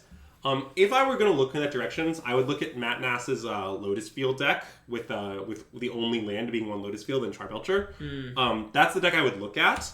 I don't know exactly if that deck is like, ready for prime time, as it were, but that's the deck that has impressed me most. I'm just going to find both triumphs here. That makes a lot of sense. This is the scenario where having this combination of triumphs is great, because we have white, so this is just the perfect mana. Yeah. Okay, well, Solitude isn't my favorite draw, but if the ring sticks, I think all these Solitudes might be good. I understand that we need a 4th land to arrange that, though. Okay, well, that's a 4th land. Sure is. I think Adnaz hasn't been... I suspect the answer is just easy no. Yeah. Adnaz is pretty heinous. Like, here's the story I always share when people ask me about Adnaz. So Max McVitie, a close friend of the stream, has played Adnaz. Close friend of the stream. Yeah, more than just a friend of the stream. Close friend of the stream, yeah. Has played Adnaz in a couple tournaments. I once witnessed Max... Wait, so does this do anything? I think mostly no. I think I'm just going to play it. Okay. In case we draw Omnath. Exactly, yeah. So, close friend of the stream, Max once played Adnaz in a tournament, and he once lost a game because it's just so absurd I'm not over it. Okay. So the 2 kill cons in the deck are Lightning Axe and Lab Maniac, right? Okay, yep. So let me explain what happened. His Lab Maniac had been randomly drawn and hit by a Thought-Knot Seer out of a bad hand. Mm-hmm. Okay, so it was just like in exile. And his opponent just controlled Spellskite. In game 1. And Max was dead. That was enough. Yeah. That's how I feel about Adnaz. Got it. Like, Adnaz falls over to a stiff breeze.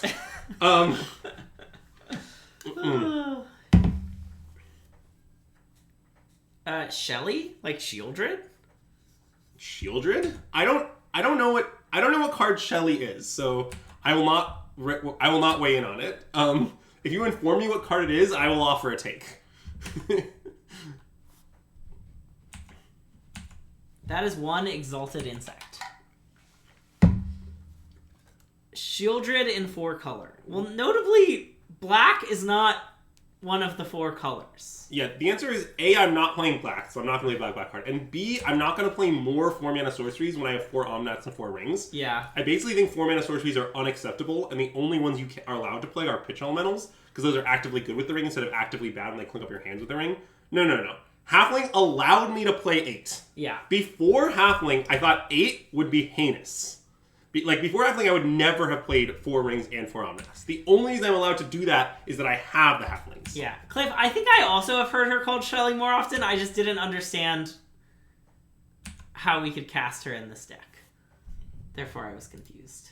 Okay, so this situation is quite concerning. Yes. Because they're building up a lot of fodder, which is what we'd like to avoid. Yeah. I think it's going to be fine. Let's just clean some of it up. Okay.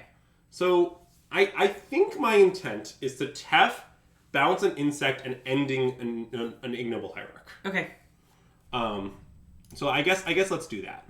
And I don't think we need to re-ring or anything yet. I'm not that worried. Yeah. Oh, that's nice. I'm honestly pretty willing to ending an insect token. Okay. As like mid as that is, just like I don't know, we're drawing bajillions of cards. I want to mitigate their yard as much as possible. That makes sense. Mm-mm. What would we say Grist's ultimate is? It's not good. Don't worry about it. Okay. It does like damage for creatures in graveyards. Okay. Like it can sometimes kill you if you get really low, and we that could happen to us, but I'm not that worried yet.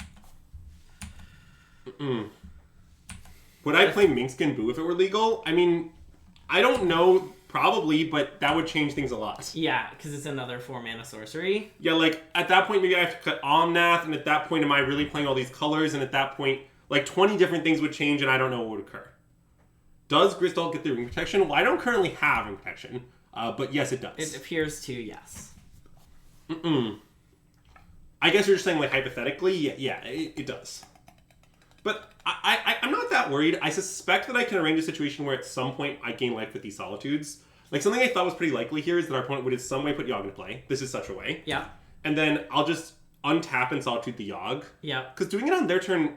Well, I guess, wait. The way they did this... Hold on. Okay. That's fine. Because doing it now is... Oh, yeah, I guess in response Well, we can respond to anything. So we definitely don't need to do it, like, now. Okay... So, if I let this resolve, they can draw 2 more cards. I don't want to let that happen. Yeah, I guess plus the Grist, right? They haven't used Grist yet. So yeah, that's I believe third so. card they'll draw. So let's just take it out. Hammer is that bad? I think Hammer is a big loser of the new set for like many reasons. For example, here are some reasons. Hammer has always had a bad 4-color matchup. Now 4-color is back. Before 4-color was very unpopular. That was part of it. Part of it is Halfling is a card that is pretty good against Hammer in the sense that it speeds up decks that you try to like aggro. Yeah. And they all have Halfling now than before. Part of it is just the ring is really fun to me. You can't play it. I get that you can play Spell Pierce for the ring, and if your ring gets Spell Pierce, it's really devastating. Yeah. But just like some games, they'll play ring, buy a free turn, and you are just dead. And I don't know. I don't really think that's acceptable. Those are some good ones. God, drawing 3 is so many.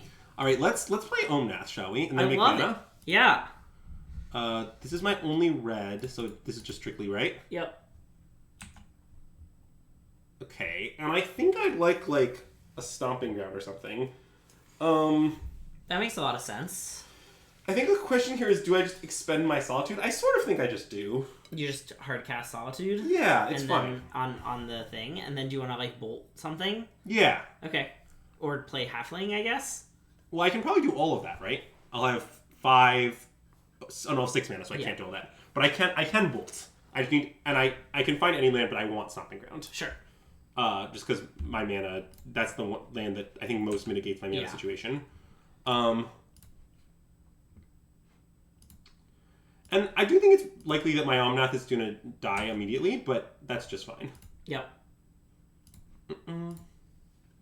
Oh, wait, although I can bolt the insect and they actually don't have a thing to sack. I mean, they probably have a thing to sack, but... Yeah, I mean, they only have 2 cards. I would bolt the insect. Yeah, let's bolt the insect. Wait, this is actually just great. And then even if they do that, even if they play a thing, sack it, and kill Omnath, we're just, like, fine. Yeah. And we probably will draw 4 next turn and just re-ring. Yeah. And this is how I usually beat Yogg. You can see that, like, I'm not trying to fight them with the axis of stop Yogg running in play. They have too many ways to make Yogg enter play. Yeah. I'm just trying to fight them really hard on the axis of, you have no stuff, your Yogg is divination, and by the way, my deck fucks up divination. Yeah. So, that's how I usually beat this deck. Oh, that's true. I can bolt things 6 plus my 2. I guess that was slightly better. I actually didn't think about that because... But that you're right. That is an improvement. Okay, they are out of cards. Do you think we're out of cards? Almost. I mean, we're only going to draw 4 cards this turn. Actually, probably more than that. That's an underestimate, probably. Yeah. Oh. Loop-boop-boo. Bloop-a-doop. Oh, look! Look at all these cards! All right. So let's leyline binding their grist. I love that start. Mm. And then we can attack with Solitude. Sure. I mean, I want to gain 3. Love it. Oh, JTMS is basically the ring, only it can be attacked. Mm-hmm. I actually literally made this comparison to Greg yesterday when we were Yep. talking about this deck. I was like, that is accurate. I don't think we need to play another ring. You don't think so? I You think just I'd rather wanna draw 4. Okay. Or 5. Like, Yeah, our hand that's is fine. our hand is not. Our hand's not very good, yeah. Yeah. Oh man, this is just some pure fucking magic right here. Yeah. I think we can all agree. I could play Ren, but I'll just conserve my life. It's fine. Okay. Mm-mm. Imagine if Jace were indestructible and an ETB fog. Okay, they're off it. Yeah, I think being off it is correct. Yeah. Oh man, Oh man, that was nice. I loved 4-color. Can you bolt the ring in response to tapping it? Yeah, that's a good question. Can you bolt the ring? It is any target. Well, you can bolt Jace, so you know. Oh, I see. Right. Oh, that was the joke. I Yeah, get it. like Jace is definitely worth the ring. To be fair, Jace hasn't really been close to modern playable in a long time. Yeah. I don't mind. Okay, let me just defend WotC for a minute because I feel like a lot of people are really hating on the existence of the ring or calling for it to be banned or whatever. Yeah. Okay, it's really hard to get people to put 4-mana sorceries in their modern decks. That's true. Like, if you want people to put 4-mana sorceries in their modern decks, the 4-mana sorceries need to be, like, fucked up. Like, let's name some 4-mana sorceries that have seen modern play lately. There's Omnath, there's Yogg, there's Urza. Like, these are not cards that are like, very reasonable, Yeah. is what I would say. And so, like again, Jace is not strong enough. Like, Yeah. let's be clear here, one of the best planeswalkers of all time is not strong enough to be playable in Modern as a 4-drop sorcery. And hey, Z4Gabo, welcome to the stream, and thank you so much for the follow! Also, not creativity anymore. The ring changed it. Yeah. Yeah, I've kind of been beating the shit out of creativity with 4-color since with the ring. Yeah. Karn Hitter's another one. Yeah, but basically, like, where I'm going with this is, I think this is Sneak. And hey, Mark Chalice, welcome to the stream, and thanks for the follow! Yeah, I agree. I mean, things certainly could go wrong, but yeah, it's a good hand. That's a reasonable claim. That's not my point. My point is just that, like... Burn?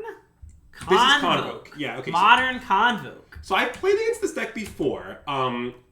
People say it's a bad matchup for 4-color. I'm pretty worried about the thing of their deck is really terrible. Yeah. Okay, so Nylea Keen-Eyed. So this is a pretty interesting situation for many reasons. Firstly, I'm not sure what thing we should do. I sort of want an ending. If we ending, do we pending the clue? Yeah, I don't know. I was asking the To same take question. them off Gleeful Demolition stuff? Well, so yeah, it's weird, right? So here's the thing. They have a lot of targets for Gleeful Demolition in Modern because they can target Esper Sentinel, Ornithopter, okay. and Memnite. Okay. However, if they had Memnite, they definitely would have cast it. Okay. So and if they had Esper Sentinel, they would have cast it. Yes. So the only thing that actually gets us is second Thraben Inspector, or specifically, they don't have blood tokens in Modern. Yeah. That card's not on their deck. So it's only Ornithopter that really punishes us, or second Thraben Inspector, I think. Which isn't that long a list, actually. So maybe, pending the clues... Well, and is the pending getting better? And we don't have anything to ramp into? Yeah, I think it's good to do this, and the idea that then we can double Delayed Halfling next turn anyway, so Yeah. our ring is still on 3. Right. Okay, so I think I wanna... we think Red White Pia is scam-ish. Yeah. We think it's not there yet. It's fine. It's, like, playable maybe tier 3. Like... Okay, so here's the challenge. It's really awkward to play basic Plains pending. Yes. But it's also really awkward to Flooded Strand for Temple Garden pending and screw myself on blue and red. Yeah. Like, I wonder if I should play Delayed Halfling. That's gotta be insane. I guess I'll just accept that I'm playing 1 Delayed Halfling next turn. Okay. That seems overall best to me. Okay, yeah. And if that's true, then I should just Plains do it and it'll just be awkward. Yeah. I mean, look, my deck is not really designed to work great when I draw 2 basics, okay? Yeah. I'm playing a 4-color deck, and to make matters worse, I also drew a Triumph that is the same colors as the 2 basics. Yeah. So... It's okay. It'll be a little awkward. Uh-oh. So wait, I have to share this funny story with chat. So while they're doing their Convoke thing, So I'm playing an RCQ tomorrow. I'm breaking my 2-month hiatus from Magic events and playing an RCQ. It'll be great. And I had to buy a handful of cards. I'm playing Zoomer Drakes. And so I just picked up a handful of cards. Here they are in my hand. And the store I picked them up from always puts the most expensive card you buy in a top loader. You know, to like bulken up the package. It makes a lot of sense.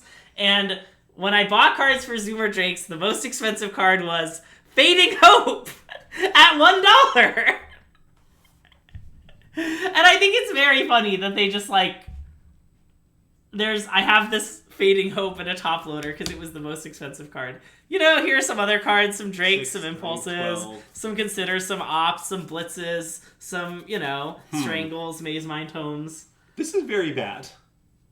This is lethal as the issue. So I can't guarantee ring next turn. But I think I have no outs if I block. But I think I have no outs if I don't block. Wow, yeah, it is lethal. Okay. Yeah, I mean, look, we got. If we killed this instead, it would have been much better for us. I guess that's true. We had to pick our poison. Yeah. I think the play we made is reasonable. It just didn't work out. Yep.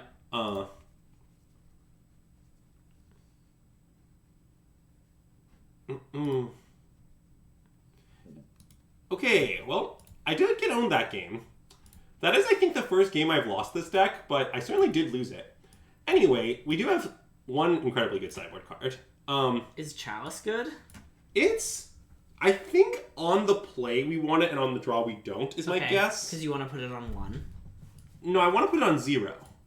Oh, right. But that makes it even, that only exacerbates the play draw effect. Yeah. So, the question is, what should we board out?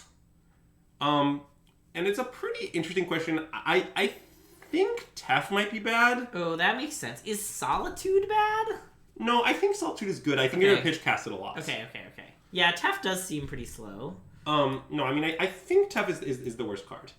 I mean, I guess I'll just cut 3 of them. I also have some questions like blockers are really effective against this deck, almost regardless of like what the blockers say. Yeah, okay. Because like a lot of the matchup is about making them pay like costs for attacking. Yeah. And I wonder if like an endurance is better than the last Tef as a vanilla 3/4, but that might be too bad. Maybe Tef is still fine. You can bounce a token and draw a card. Yeah, I think I'd rather keep Tef in. I don't think Elesh Norn is crazy, but Chalice whatever because they can rebirth it if they care about it. Are you kidding? 0 Thoughtseize their rebirth? Sign me up. Yeah, sounds great. That's the dream. No, I want them. What do you mean? I would love to have them rebirth it. Why, chat? You don't understand. Our opponent spending one of their best cards, a keyboard of their deck functioning, to kill my 0 drop is a huge win. Yes. I am ecstatic about that. Yeah. It's on 0.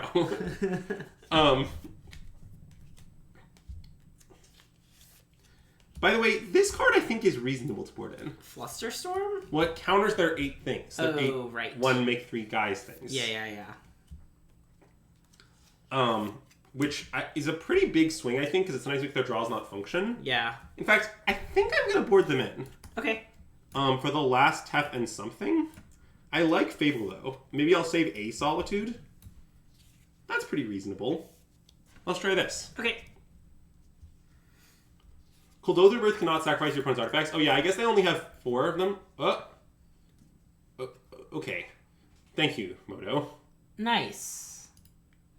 I don't know why Moto's telling me this, but... Very important message from Magic the Gathering Online. Oh my god, look at this mana. Well, I might keep, though. I think we should keep. I think I should keep and play Island on 1.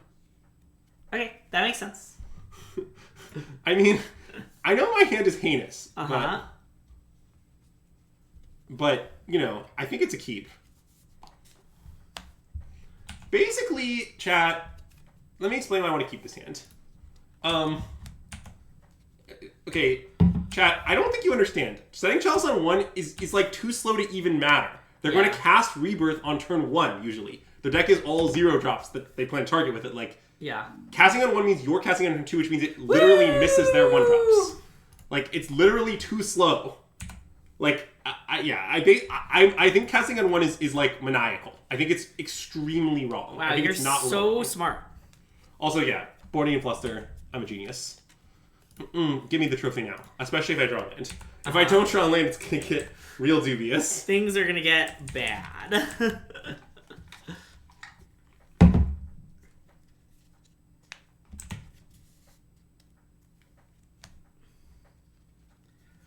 Halo Hopper.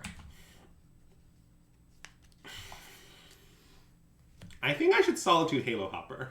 Okay. I agree. It's not my favorite play I've ever made, if I'm being honest.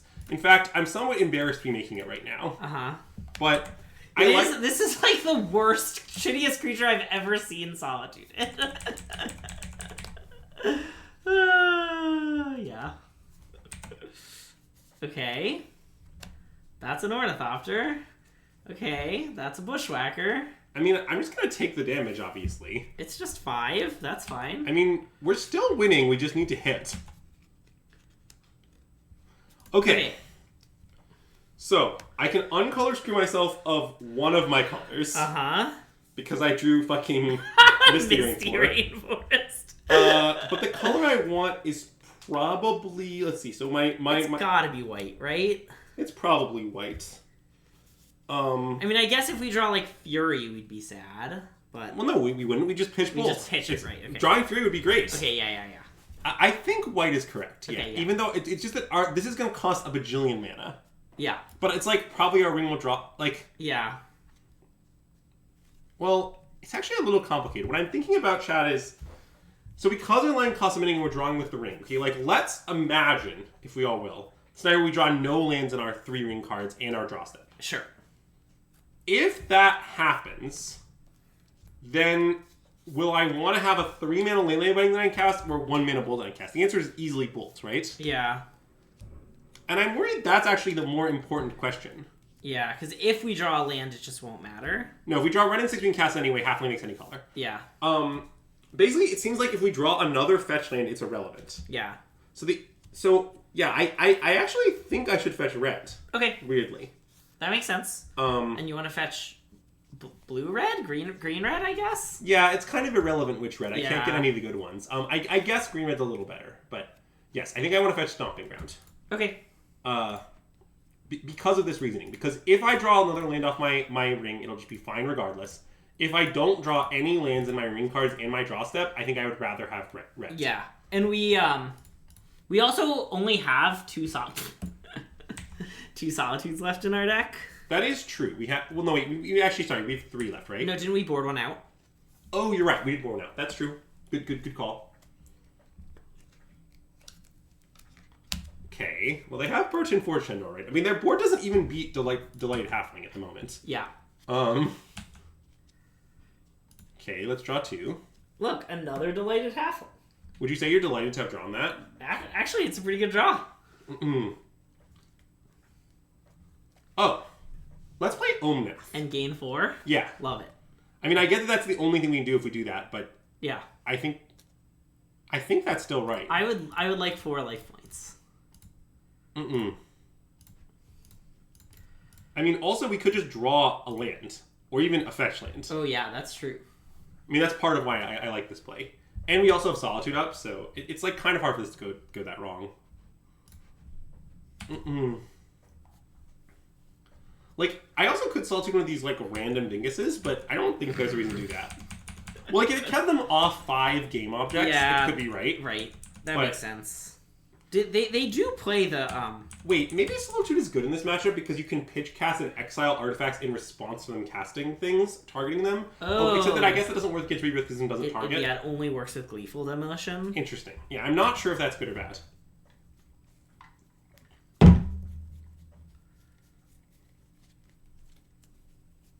Sorry, I'm just as we're doing this, I'm preparing my deck for tomorrow. So I'm thinking about if I want to Solitude in response to this. Because now they practically kind of even played a land, so now that this is exactly 5. Yeah. So I could, like, set them back a turn. I think maybe I should. I just don't know if I need these objects otherwise. Okay.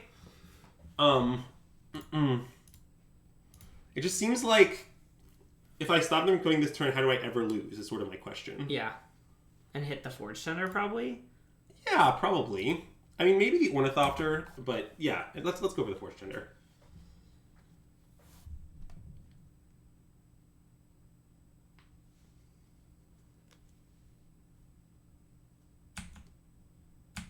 All right. Let's draw through the ring. Could re-ring. Sort of want to draw 4 though. Yeah, I'm getting all this life. Why not? Why shouldn't I draw 4? Sure.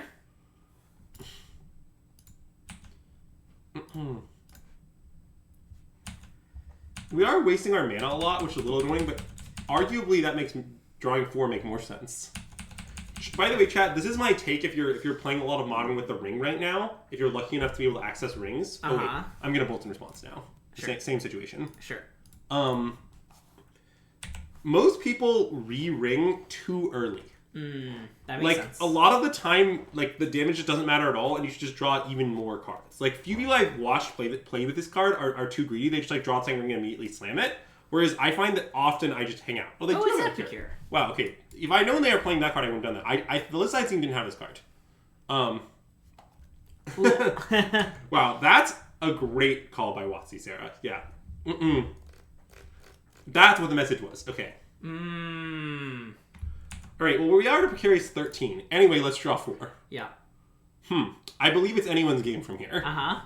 It could be my game, could be your game. I want it to be my game. Could be Cleveland's game. The whole city is gonna experience victory. Alright, and let's, like, cast a Solitude, maybe. Sure. I like casting Solitudes, you know? Yeah. Exile, I don't know, some biz. Some biz. Re-ring. Doop-a-doop-a-doop. Doop-a-doop-a-doop. Protection from everything. Draw another card. Play Ren? Okay. I was going to play Ren, paint everything, attack with Omnath, but... Yeah. I also didn't think it was likely I'd get to take all those game actions. Good for Cleveland. They could use some good news. Good point. Alright, well, so I don't think I want Chalices at all on the draw. On the draw? It seems like it's too slow. Their 0 drops will come down pre-Chalice. Sure. Like, I think it does nothing on the draw. Okay, that makes a lot of sense. So, yeah, my intent is to cut these on the draw. Okay. And board back in the Solitude, and then I don't really know what the last card should be. Maybe it is the Elesh one. I don't think it's that crazy. Just because it's a good way to come back. Yeah, that's true. Obviously it costs a lot, but I'm just, like, imagining we, like, draw a bunch of cards off ring, and then, like, one of our ring cards is Elesh. I imagine that's very good. Yeah. Do we want to cut Fluster because they've seen it? Or No. Okay. How are they going to play around it? I don't know. Do their thing on turn 1 before we have Fluster up? Well, a good beats, but yeah. Yeah, let's add Elesh Dorn. Okay. I don't think Watsy wants to do the thing you're describing, be Xerius. I think those counters have proved to be somewhat unpleasant and problematic, and Watsy's not big on them. Yeah.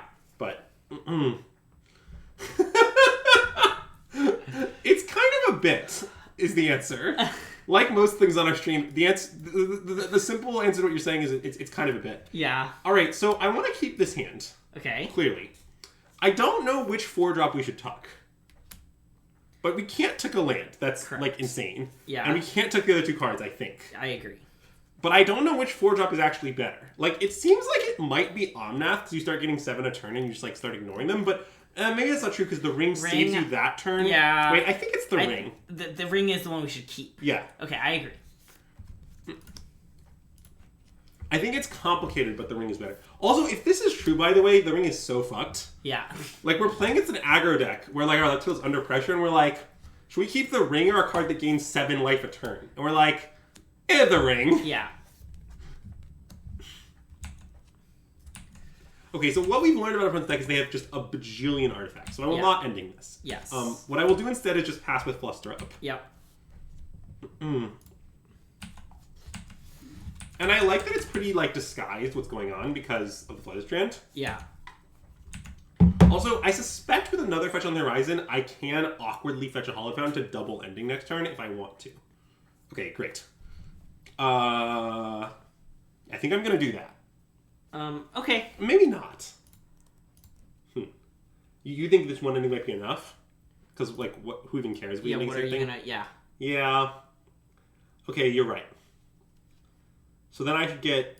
The color I actually want is, like, green. Yeah, probably Breeding Pool. Yeah, just a... Breeding Pool also is good for casting of Ren if we happen to draw that. Sure. Which is nice, because Ren would, like, ping down this full down Epicure. Yeah.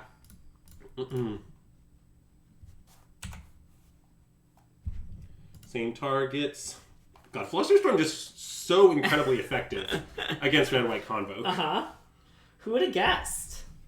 I love Fluster. People don't seem to like Fluster. They're 4-color sideboards. I have 2 right now, and I would say I'm closer to 3 than 1. Nice. Okay, well that is baddish. Them having 2 of them does make my Flusters look a little worse for sure. I mean, it is nice that they couldn't Convoke. Yeah, I agree. But they're going to be able to Convoke next turn. I can't do much about it. Yeah. Even if I Solitude a second thing, they just still get to Convoke, so I think Yeah. I'm not going to bother. Yep. I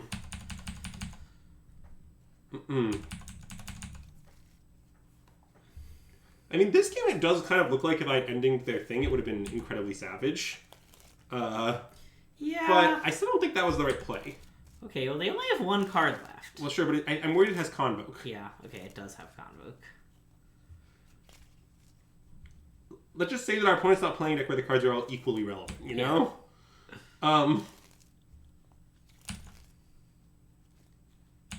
Yeah, the answer is it would have been horrible. as usual.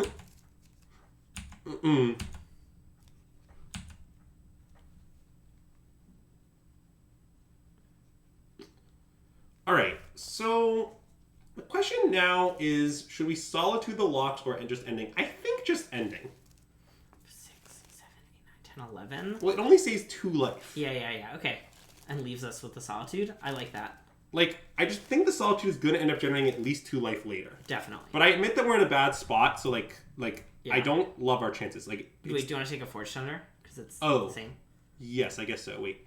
2, 4, 5, 6, 7, 11. Wait. Hold on. Do we have to Solitude? Wait a minute. Sorry, so let's just think this all the way out. Oh, right, okay. So we take 6, 7, 11, we go to 3. Yeah. Then we fetch twice, which is 1, then our Ring Burden will kill us. Yeah, okay. So we have to kill Locks. Okay. Is what I've just calculated, right? Yep, I think so. Okay. Good calculation. Let's pass. This is bad. Yeah.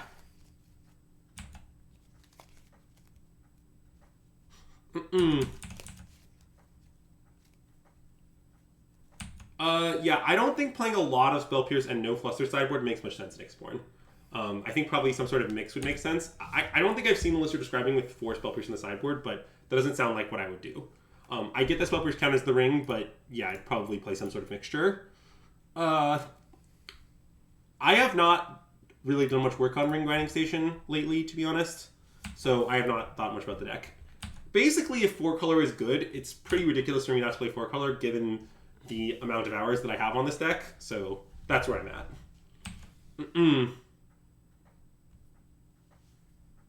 Okay, so one of our outs, weirdly, is drawing our one of verdicts. True. So we should make sure to fetch in such a way that, so like, this needs, the other Fledgling has to fetch a basic. Yes. So this is a basic island. Yes. So this needs to find white. Wait, no. Oh, right, because white. Yeah. So you want to get Sacred Foundry. Sacred Foundry. Yeah. Which I guess is just worse Rogan Triumph. Yeah. So I want to find Rogan Triumph. Sure. But I think it was important to think this out. Yep.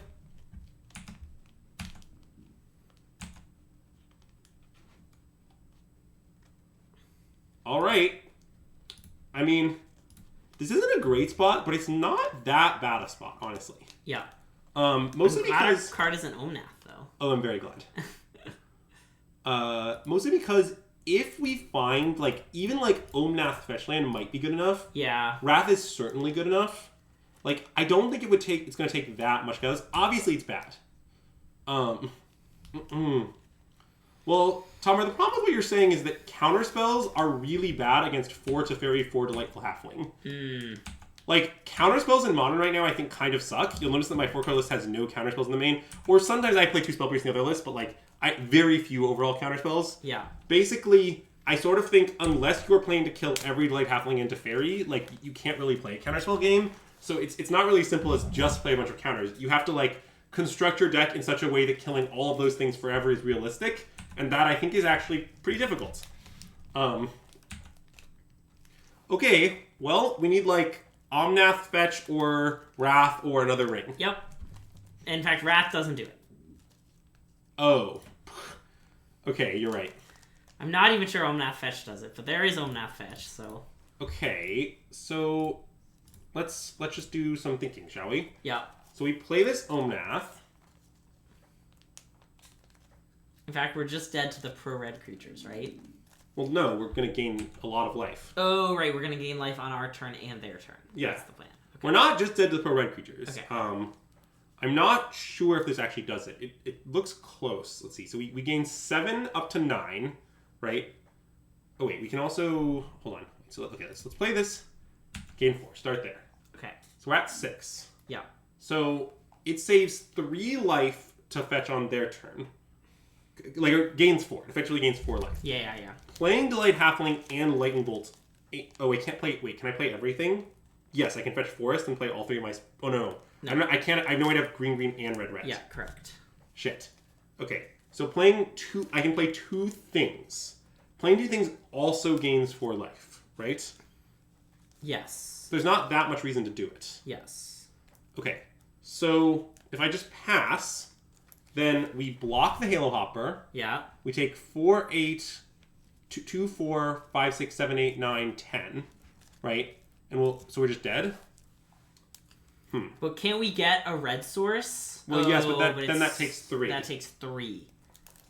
I think we're dead on all lines. Okay. Sadly. Do you want to say go then? Well, yes. Damn, I really thought we were going to win this game, to be honest. Not right until we lost it. Yeah. I needed a little bit more ringing before I found the Omnath, I think. Yeah. Or I guess I just need to find, like, a Fury or a Solitude. Well, Fury wouldn't have done much. Why? Because they have Burton Forge-Thunder in play. Stupid Burton Fortuner. We sure don't have a basic mountain. Also, note that if we did, that also wouldn't help, as our fetch land is Windswept Heath. Levy, I had a little faith, you know? Andrew always thinks he's going to win every game until he's dead, especially with 4-color. Yeah, I do think that. He's always like, just wait. It's fine. And it's never fine. Well, it's often fine. I win a lot with 4-color. It's sometimes fine. I mean, this is quite close. I guess we're taking 2 more in our upkeep. Yeah. So it's less close than Alex. Matt would have helped this game if only we both played Basic Mountain and cheated, then we'd be able to win. Delighted Halfling had Flash.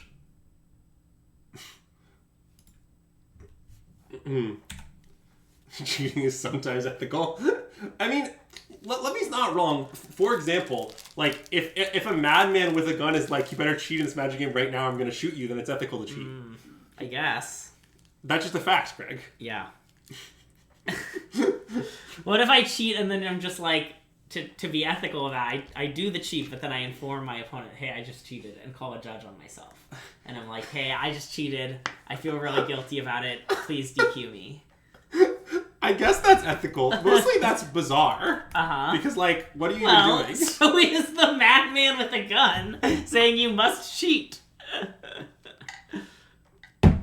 Well, the thing is, I don't think I really accept the claim that it wasn't close. I would say it was extremely close. Yeah. We needed, like, 3 more life points. Yeah. But, you know. Ooh, good point, Riley. That doesn't sound too ethical. Yeah. In the madman with a gun scenario, the madman is certainly not ethical. Let's put it that way. Good point. I can imagine other situations. You know, like an alien being comes back to the future and says, with my flawless ability to predict, you know, the future, which, you know, using exacting computer simulation, I've determined that the entire world will be in a better place and millions of lives will be saved if you simply cheat in this random game of Magic. Okay. Would you request to see their data? Yeah, of course. Okay. But it all checks out, obviously. Sure, yeah. I mean, the alien being wouldn't lie to you. They're very trustworthy. Well, this hand, I think, is just kind of great. I get that if Delighted Halfling guys and we brick on lands, we could lose, but I'm going to keep. Like, okay. They could just be playing it if they can't kill this, for one thing. Sure.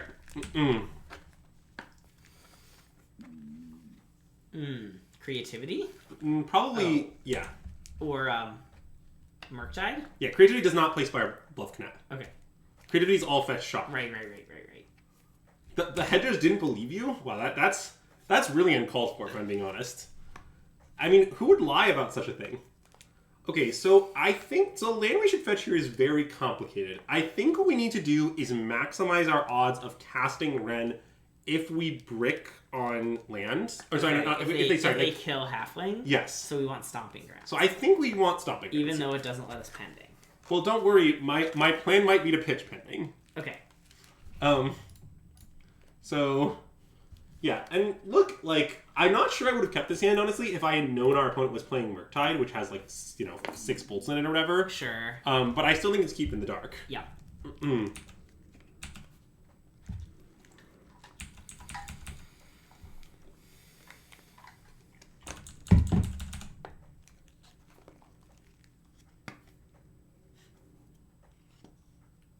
Nice. We'll open a moto chest after this game. Nice. Trying to find a ring.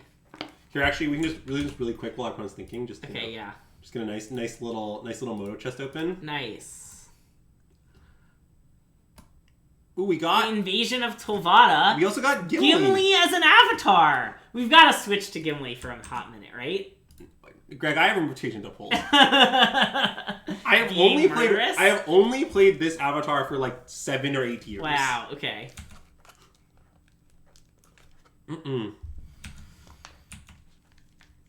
So, I maybe should Solitude this. I guess I can take one and see what happens. Yeah. But I'm not sure what's going to happen.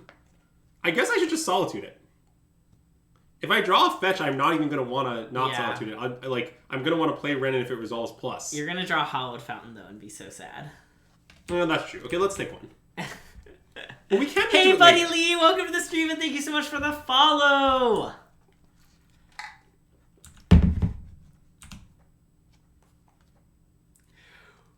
Rewarded. Got him! No, I mean, legitimately, this was the reason to do this way. Yeah. I mean, this situation isn't amazing, but it's not horrendous. It is not horrendous. We basically need to draw any land for things to be okay. Yeah, and I think any land is even literally true. Yeah. Because, for example, like, if we draw a basic island, we can cast a fairy.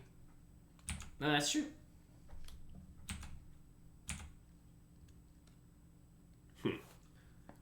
Well, I do have some interest in just solituding Letter Shredder. Yeah. I think I'm pretty in on that. Okay, and you want to pitch Omnath or yeah, and I want to main phase it because I don't want to let them counterspell it or play 2 spells in response, like Double Consider, for example. Yeah. So I want to pitch Omnath, yeah. Okay. Like, my reasoning is Teferi rarely sticks in this matchup. Sure. So, like, if we play 1 Teferi, it'll probably, like, either get countered or just, like, bounce something, draw, and then get removed. Yeah. And, like, look, if we play Teferi, we bounce, draw, and then Teferi sticks, I just, like, feel like things will just be okay. Yeah. That sounds like game is going very well for us. Agreed. It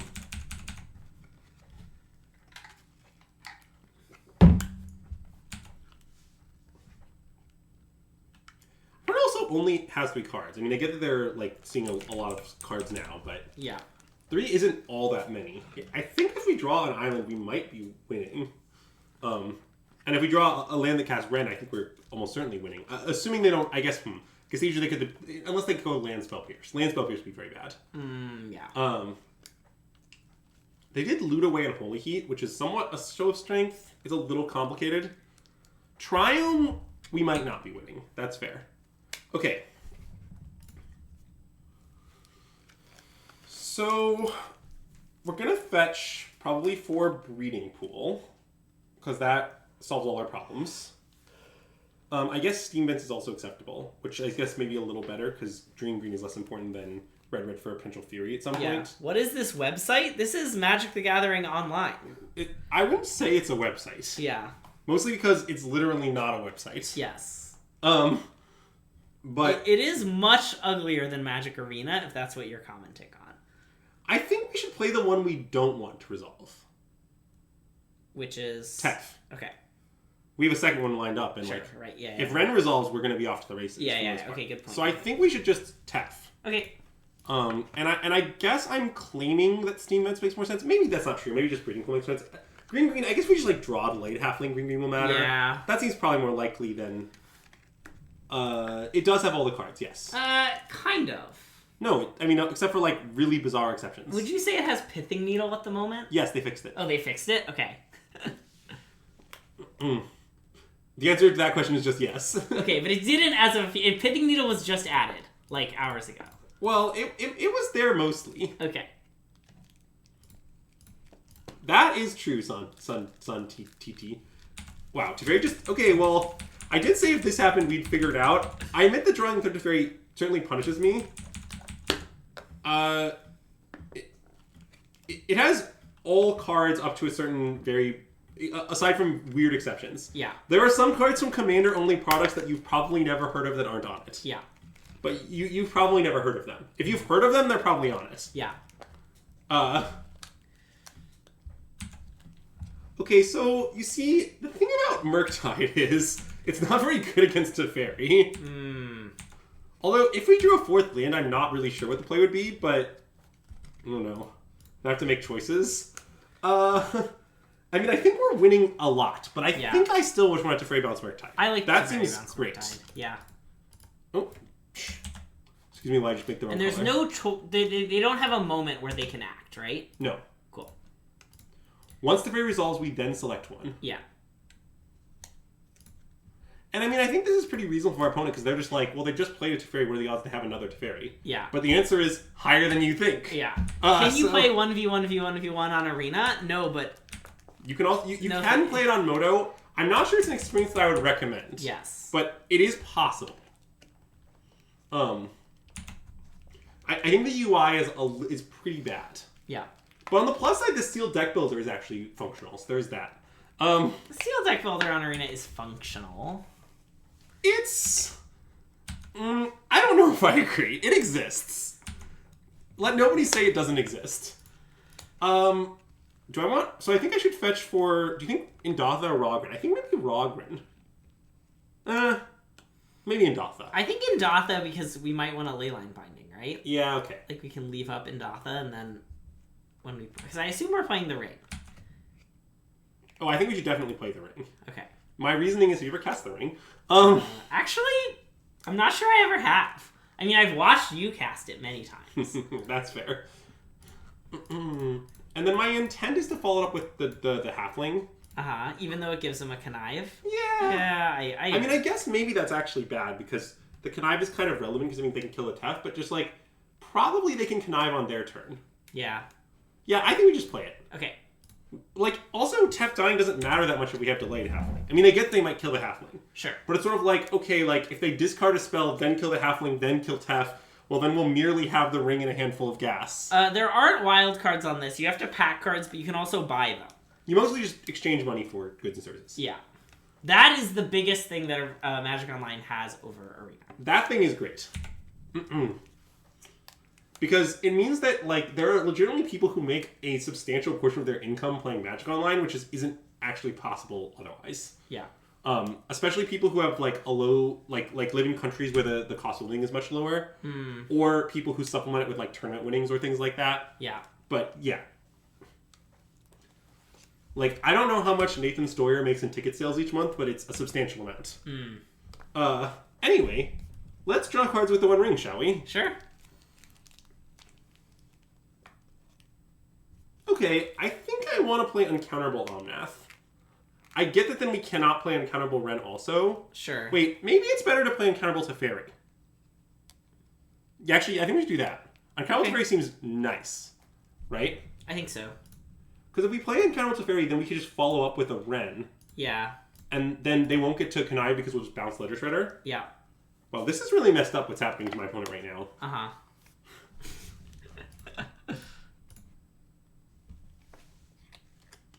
Would you say at this point that it's anyone's game, Greg? Yeah.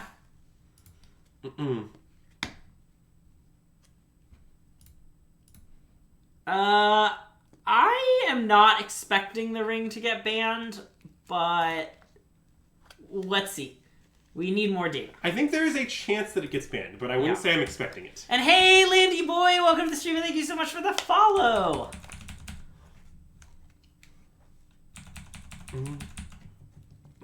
And you can see that I've arranged things here so that, like, we have two different ways to ensure Omnath resolves next turn, and we have the fetch land lined up. Yeah. So I think we're about to enter garbage time. Are you saying we're not already in garbage time? No, probably are. Reasonable objection. Yeah. And hey, Pulse U, welcome to the stream and thank you for the follow. A monkey? Well, see, the thing about monkeys is they're just always running in some ley lines, you know? Mm-hmm. True. You ever seen a monkey not be in a ley line? I've never seen a monkey not in a ley line. Mm-mm. And hello, Rain the Witch, Rainy the Witch. Welcome to the stream and thanks for the follow. Well, yeah, I mean, that just kind of tends to happen when your deck gets enough new cards. Like, the number one way that decks become bad in Modern is that, like, if they don't improve for, like, 6 months, usually they're bad. And honestly, this applies beyond Modern. Just usually, if your deck doesn't improve for long enough, other people's decks are improving. Mm-hmm. So at some point, your deck will just cease being good. But anyway. That's a Pro Tour champion who I just welcomed to the stream? Nice. Wait, who just followed? I don't know, that's what Ari said. But what's the username? I am likely to know the username of a PT champion. Hold on, let me check. Oh, it's Autumn. Gotcha, okay. Oh, nice.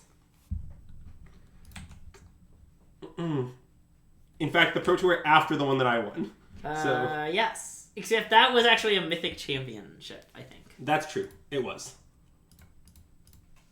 Anyway, let's play Omnath. Love Omnath. I don't yet know if I want to draw off this ring, so I'm just going to play Omnath and see what happens. Because, for example, I guess it's actually very hard for them to stop. Okay. Yeah. Well, I was thinking they might be able to heat it, but then I just realized they had 3 types, so... Yeah. Alright. Also, didn't you have a Teferi in play? No, they killed the Teferi. Oh, they killed the Teferi. Okay, I was looking over at stream things. Yes. So, okay. So anyway, here's some thoughts on this matchup. So first of all, you always want Veil. This is the best card. Yeah. People who don't play Veils in their decks, one reason I think it's really important to play this card is just it's excellent against Murktide. Yeah. Fury's pretty bad against Murktide. They rarely have a board that you can Fury, doesn't kill Murktide, etc. Sure. Supreme Verdict is awesome. Mostly because of the uncounterable effect. Like, sometimes playing it just to kill an 8 Murktide is still good. Yeah. I think it is. I'm not that confident, but my current take is the Foreclosure Dust deck. Yeah, I wouldn't say that I'm, like, certain or anything. Sure. So, okay, then we get to cards that are maybe good.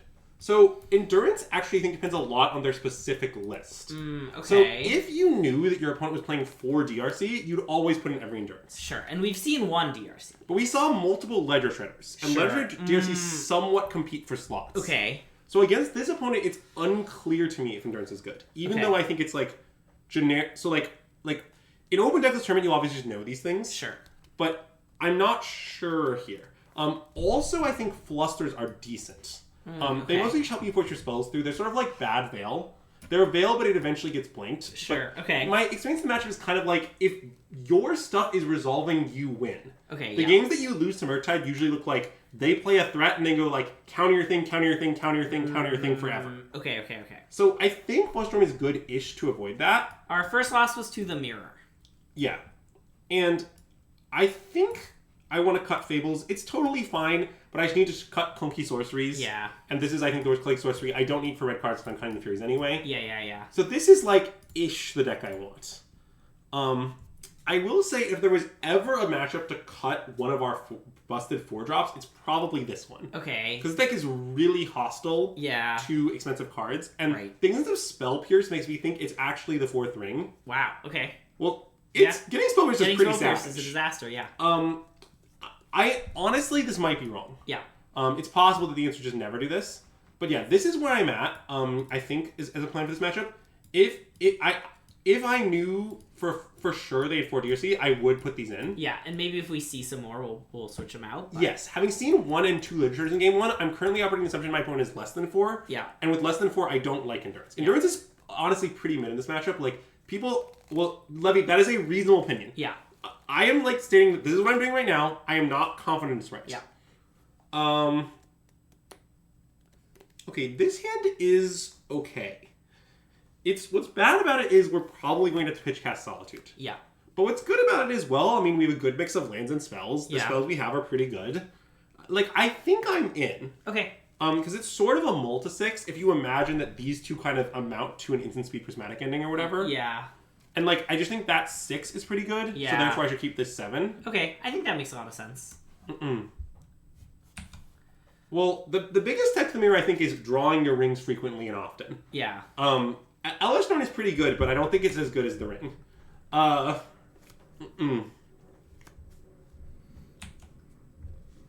Also, I'm not sure we're at a point where we should be worrying about Mirror Tech all that much, because I don't think Core Color is all that popular. But yes, Elesh Norn is good. Like, I think if I thought the Mirror was popular, I'd definitely have a second Elesh Norn in the sideboard, and I might have that anyway. Yeah. I'm still pretty off main decking it, though. Modern's a wide format. Even if the Mirror's most popular deck, then, yeah.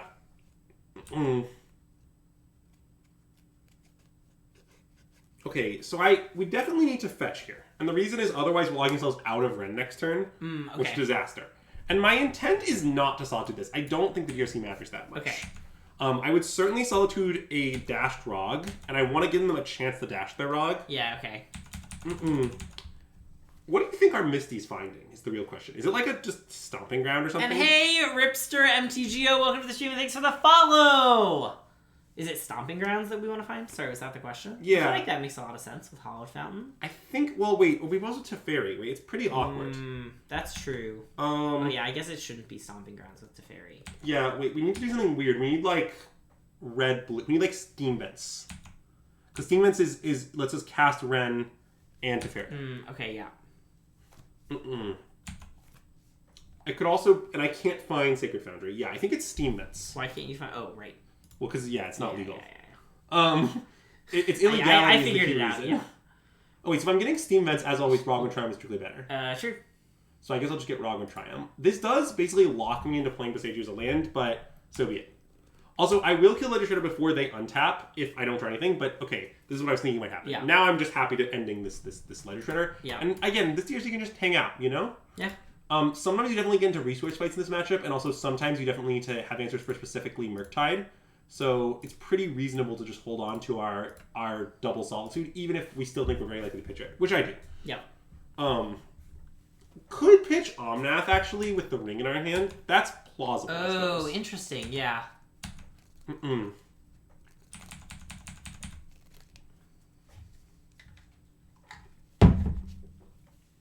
Yeah, Rogren's perfect complement is notably any green source, but ideally Temple Garden, which actually works out kind of nicely because your deck often fetches Temple Garden on one. And hey, Dirty Sancho TV, welcome to the stream and thanks for the follow. Thinking about Blood Moon, I don't think my hand has the luxury of playing around Blood Moon. So what I would say about this is, like, if you're playing 4-color against a deck that has Blood Moon, you shouldn't always play around it. That's not to say that you should never play around it, but, like, here, like, okay, my mana was really awkward, and, like I'm not gonna, like, double color scheme myself, fetch a basic with Misty to play around Blood Moon. Like, that's deranged. Like, that's not to say you should never worry about Blood Moon. It's like when you have lots of fetches and everything's going well, worry about Blood Moon. Yeah. But here, that's not a luxury we had. You came for Andrew's iconic constant movement. Well, yeah. You're gonna get that. That is not voluntary. If you watch the stream, you have to get that. You have to get that. I can sometimes do it too, you know? You wanna vibe with me, Yeah, Greg? we can vibe for a bit, you know? God. Okay, on that note, so it's kind of fun. I had an MRI on my foot today. I'm fine, but I had this for chat's reference, and what I learned about this is you have to keep the like foot that's being MRI'd perfectly still for literally like 30 minutes straight. Oh God, I didn't think about what a disaster that must have been for you. It was hell.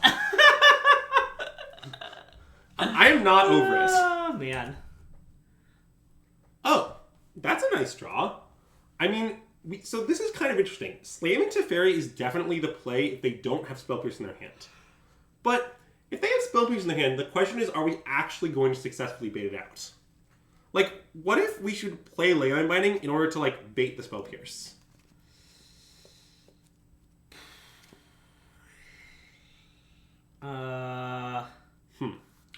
But I guess the thing is, even if we bait the Spell Pierce next turn, they might have the card Counterspell up. Yeah. Maybe we should just get While the Getting's good. I think I want to get While the Getting's good. Yeah, okay. I'm in. Like, they would have iterated in this spot a lot of the time, even if they didn't have exactly Spell Pierce. Yeah. So let's just slam Tef, and it's kind of the highest upside play. Yeah, Leyline would use all 3 of our mana. Yeah, it looks like they have it, which, good beats. I mean, maybe they're bolting in response or something, but probably this means getting countered. No. Wow. Okay, well, I'm happy to bounce their guy. Yeah. I think they get Island, though. Oh, because Blood Moon. Yes. Even if they don't have Blood Moon in their hand, if it's in their deck, they should get Island here. Yeah, right. If they Blood Moon us, by the way, here, I'm like going to concede. Like, I can't win. Well, you do have the ring, famously. Yeah. I bet I still can't beat it. I don't want to concede. Okay. I mean, maybe it depends on whether we draw a land immediately, but... Yeah.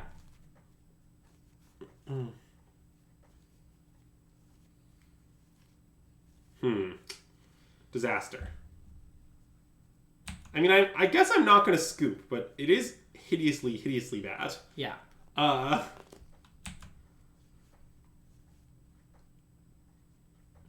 mean, okay.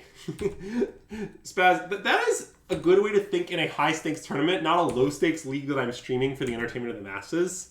Like, it is factual that conceding will never cause you to win a game, but I don't think that's really a good way to exist in a context like this. Anyway, let's play the ring. Nice.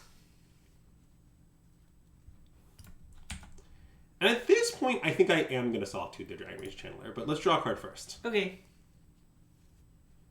Okay, I think we should Solitude Dragon Rage Channeler. Do we have outs? Yes. Definitely. I think I'm going to pitch Omnath. We're pretty far from casting it Yeah, now. that makes sense. Well, just an example out. What was the argument of okay, admittedly, what is happening now is a good argument for plussing Tef. However, the way I felt, which maybe is wrong, I think it's a close play. The way I felt was that there was a pretty high odds of them being able to assemble Delirium and Unholy Heating Teferi, and denying me the card by missing land drops is really bad. So that's what I was thinking. I'm not sure if that was right or wrong. I think it's close. Certainly the biggest punch for that was Blood Moon, but we also kind of had already given them a good option for Blood Moon, but they just iteration saw a bunch of cards. It's complicated. Our best out is definitely just Basic Plains. Yeah. Basic Plains will pretty much bail us out on its own. Okay. I mean, on the one hand, that makes it much harder for us to build out. On the other hand, it's a lot of cards our opponent spending not doing anything. Yes. I mean, we definitely have to be wary about ring damage, but I'm certainly drawing. Yep. Okay. And hey, Kai Buddha, welcome to the stream and thanks for the follow. Oh, wow. Chat, the fact you should know about Kai is that we once played at a Pro Tour in which Kai beat me badly, and at some point during the match, Kai cast a Faithless Looting into my onboard Narset.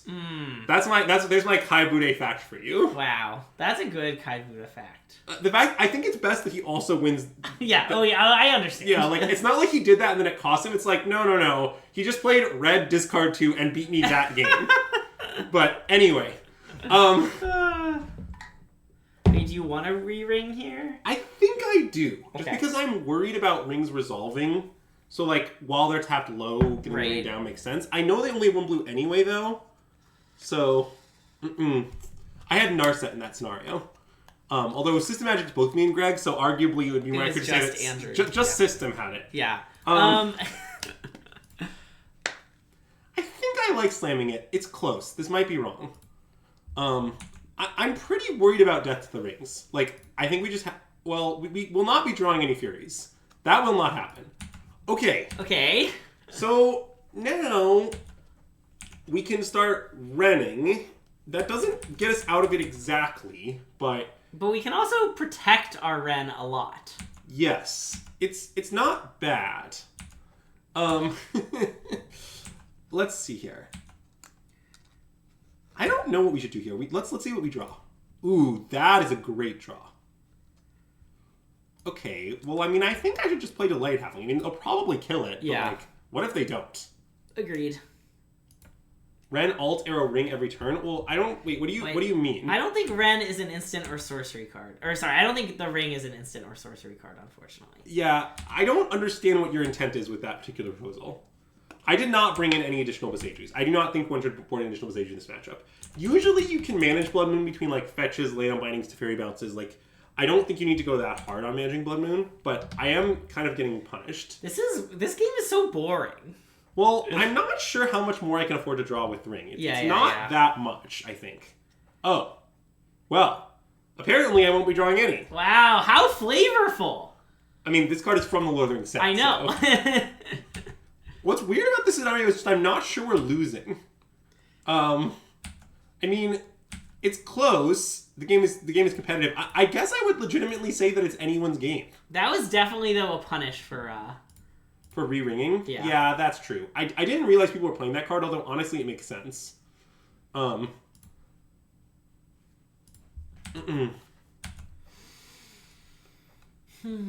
we have a bajillion cards in our hand, including many Solitudes. Yes. So our plan is definitely to Renault at some point. And then what we do in the Renault situation is going to be complicated. But I guess the thing is, ultimately, we will find a basic Plains. Yes. It's just going to take potentially a very long while. And it's important to keep in mind that we... Okay, I have nothing to plus on. Sure, plus... We do only have one ring left because I boarded one out, which again is maybe foolish. Yeah. I didn't really think about the Blood Moon kind of situation. Maybe it's good enough against Blood Moon that like if you think they have Blood Moon, you should leave it in. Although notably, not every Murktide list even has Blood Moon. Yeah. Okay, well that one's not gonna be a problem. By the way, in this spot, you should wait for them to go to combat, since that way they can't redash another Rog. Which there's basically no way they have, but... Oh yeah, agreed, but you know. I'm going to pitch a Leyline Binding. It might at some point get complicated because we need the bindings later. For the moon. But yeah. I think main deck Cast and Dew Fire is a bit much. People still play non-ring decks for now. Yeah. Maybe they're going to stop. Like I said, I think Creativity is kind of a dubious choice. And Scam, I think, was harmed by the ring, but is still playable. But, I don't know. Modern is a lot of nonsense. Okay, let's slam this. Yep. How many Halfling do we have? What do you mean, how many Halfling do we have? How many are we allowed to register? Yeah, we have 4, and I recommend that everyone register as many Halflings as they're allowed.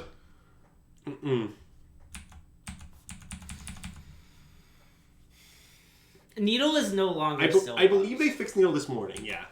I have not verified this personally, but certainly they claim to have fixed it. So could we flash in a 3/2 lifelink now? Yes. I assume we don't want that. Well, wait, this is our end step, right? We can wait till their turn. Oh, okay, yeah. I think the answer is, if we do, I think we might want to do that, but I think we don't want to do it now. Yeah. I'm also not sure we want to do it. It seems pretty bad, but... Yeah, I guess I think we just want to have 2 kill spells lined up. Yeah. Because I think we are going to win very eventually. Yeah. Like, basically, even though we're double Blood Mooned, the beatdown, I think, is still kind of them. It's a little complicated. Ah, yes, Fluster Storm, great draw. Well, I have to lay Halfling too. Yeah, they're definitely beatdown. Yeah. Okay, is there any punish for attacking? I guess there are some, but they're really weird. Ragavan. Well, I don't want to block Ragavan. Oh yeah, we need the Stellated Halfling. I think we should attack. Okay. The only flash creature I can name they could have is Subtlety. If they have Subtlety, I'm just going to Solitude it. I mean, Shark Typhoon's also, they can't cast Subtlety. Oh, that's true. Shark Typhoon, I think, is not a great argument, since if they draw that, I will, again, just Solitude it. Like, cards that I would Solitude don't matter. It's only if they flash something that I, for some reason, didn't want to Solitude, which I think is just the empty set. Yeah. This attacking me is kind of strange, but regardless, Solitude.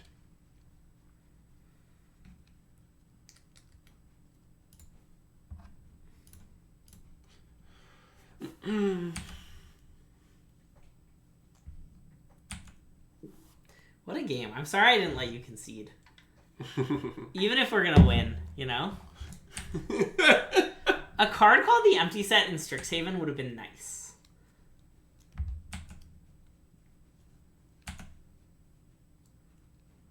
So do we want to start holding lands, by the way? Well, I'm not sure I should alt Ren. Well, I don't think you should alt Ren this turn.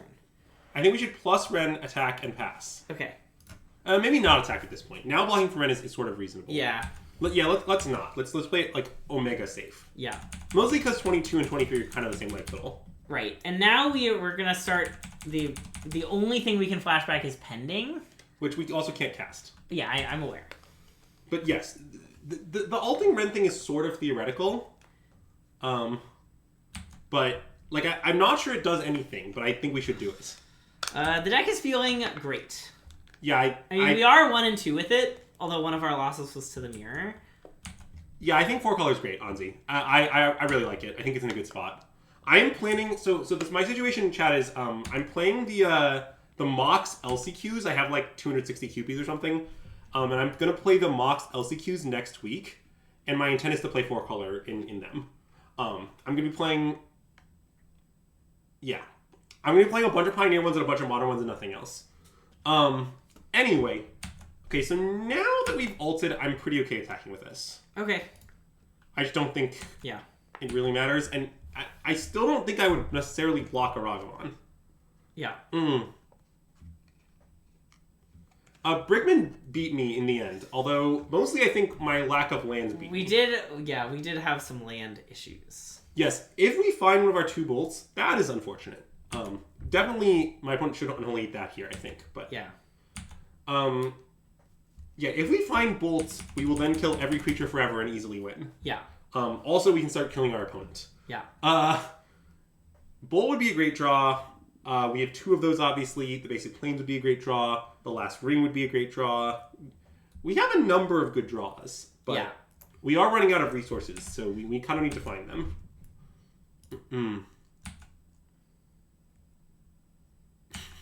Armath, that's great. I'm a big fan of Russell's Paradox to Plowshares. Excellent design. Yeah. What I like the most is that just such a wide percentage of the audience will understand what it's referencing. That's what I really enjoy the most. You know, WotC just loves to appeal to a broad audience. Yeah. Manitas, I don't think that's a great way to reason. If they draw Island to Merc good beats, I will probably Solitude most reasonable things. I guess I'm not sure I'll Solitude that specifically. That's probably the worst creature they could possibly play. Yeah. But I don't have to decide right now.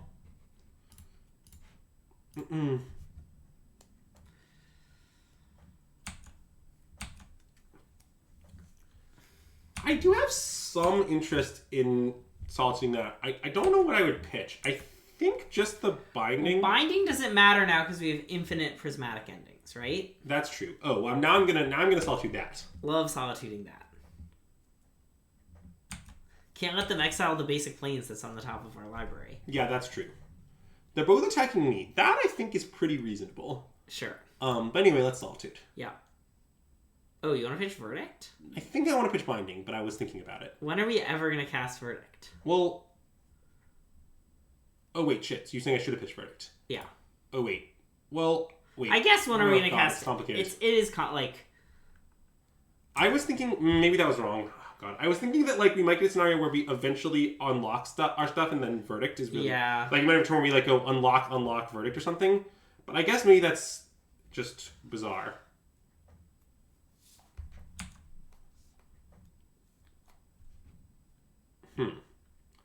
Unfortunately, 2 pings is not enough to kill their thing. Yeah. All right. Well, I'm just chilling. I have no castable cards. Yep. How do we? Well, we can. Prismatic Ending does have Retrace at the moment. We're not low on ways to kill So we will moons. never run out of ways to kill Blood Moons. If we draw planes, we will immediately. I guess we'll probably immediately exile this. Yeah. And then the next 2 turns will feature us exiling moons. Yeah. So. Or other things if they play them. I might need to play a land at some point soon, but that's okay. I also have to play a little quickly because I do have to have enough clock time to win game 3. Yeah. In 9 minutes is fine. I don't think it's going to be an issue, but yeah. I have also at this point evoked all 4 Solitudes, which is kind of comical. Yeah. Mike's is out of 4 cards I pitched and the 1 ring. I mean, at some point we will draw the basic planes. Okay. Yeah. Oh, we can't triple run because we don't have green. Yeah. Damn. And plus, if we tried, they would get a connive in the middle. That's true. All right. Play Steam Vents? I think just discard Ren. Oh, okay. I think a land in hand is better than a 3rd Ren in hand. Sure.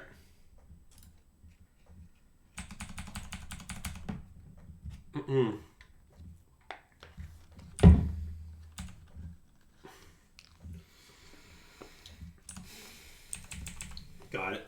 I kind of love these kind of games. Do you? Okay. They're just so deranged. And yeah. I don't know. I think I'm usually pretty good at them.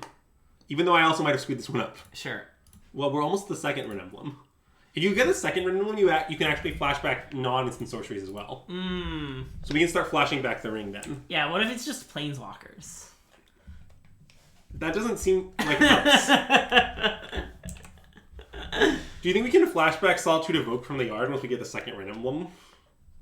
Like, I guess I could start pinging them, but that just seems completely irrelevant. Yeah. They do have retrace. That's even true, I think. Yeah, it's the second it's the replace that really gets them. And hey, Tarcisio Gatto, welcome to the stream and thanks for the follow.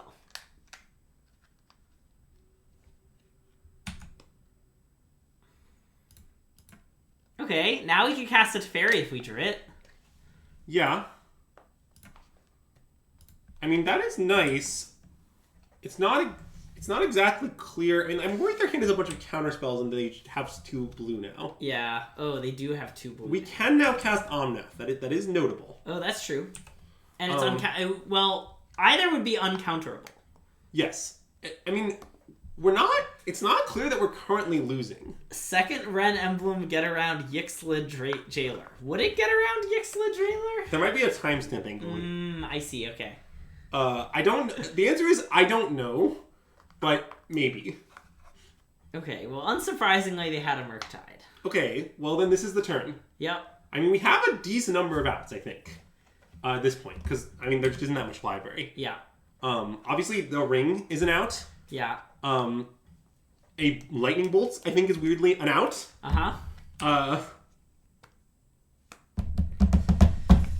Well, ooh. We're dead. We're dead. Damn. Did not think we were going to lose that game, but we certainly did. Yeah, there's an out. Wow. Not a great library ordering. Yeah. But nonetheless. Okay. No, we drew Flusterstorm. Sorry, it was hidden behind that. I've decided that is not rational. Okay, yeah. That makes sense. I still think they have very few DRCs. Yeah. So I'm not going to board an Endurance. Yeah. So I guess my only other possible cut, at least from the cards, is this one. I think that one's reasonable. Yeah, I mean, it's weird, but I think maybe it's right. Yeah.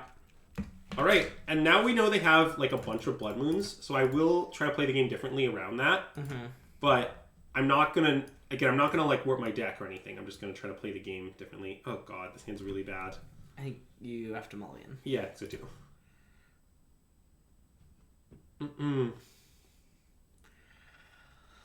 Yeah, I think I want at least one Boseiju, specifically one Boseiju. Yeah.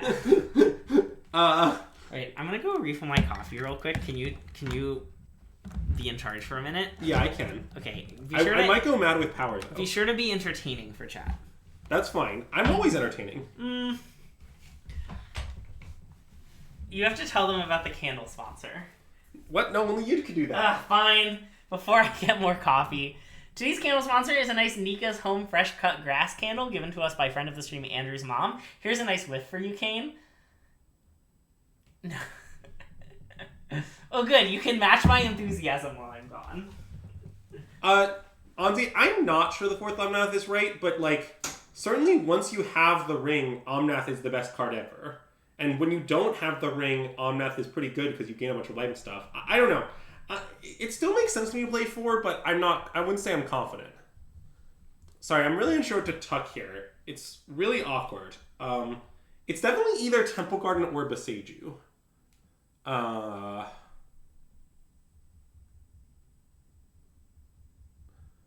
Imagine this deck with Yorion. Have you imagined this deck where maybe you don't play Yorion because drawing the ring is too important?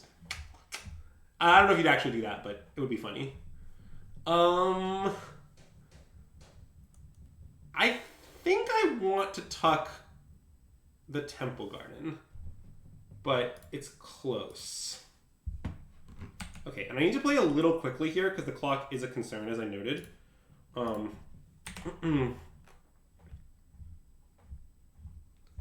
Yeah, Chad, I took the garden.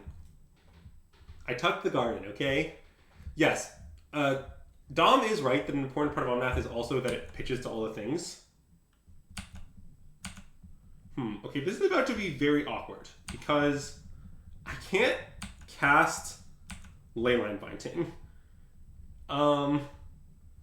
Alright, so what I'm gonna do here, I think, is to use a forbidden technique.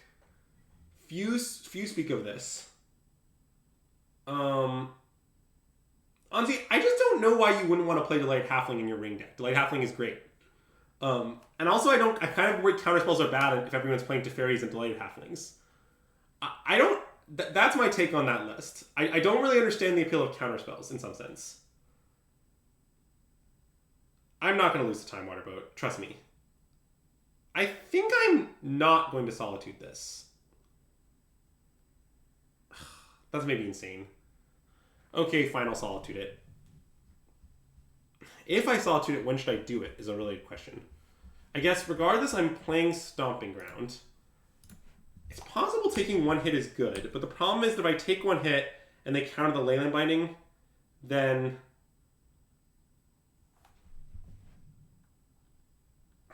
I think I should evoke, but it's very complicated. Okay, I'm gonna do it. It might be wrong. If I evoke, it's also complicated whether I should main phase, but I'm going to do it.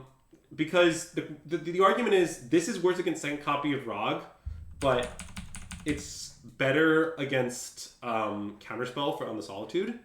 So I think on the whole, this is what I like, but it's very complicated. I'm not very sure. What I dislike about this spot is I kind of just like Multisticks and put myself down a card, but...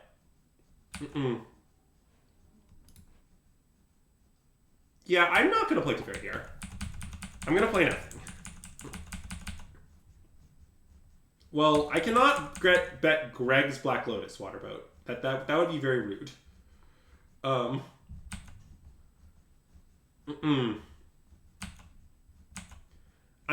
definitely not going to lose in time, though.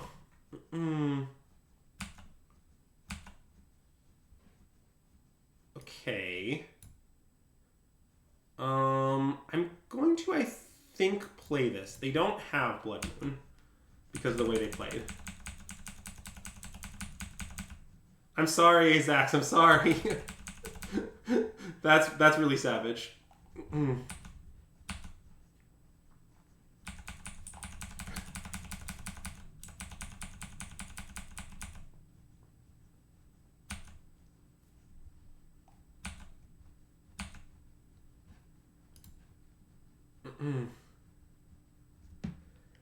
Alright, it's Teferi time. Now we can cast it with Bluster Backup, which is really nice. If they have 2 counterspells, good beats.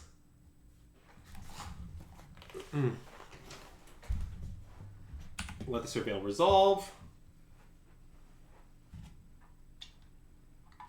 I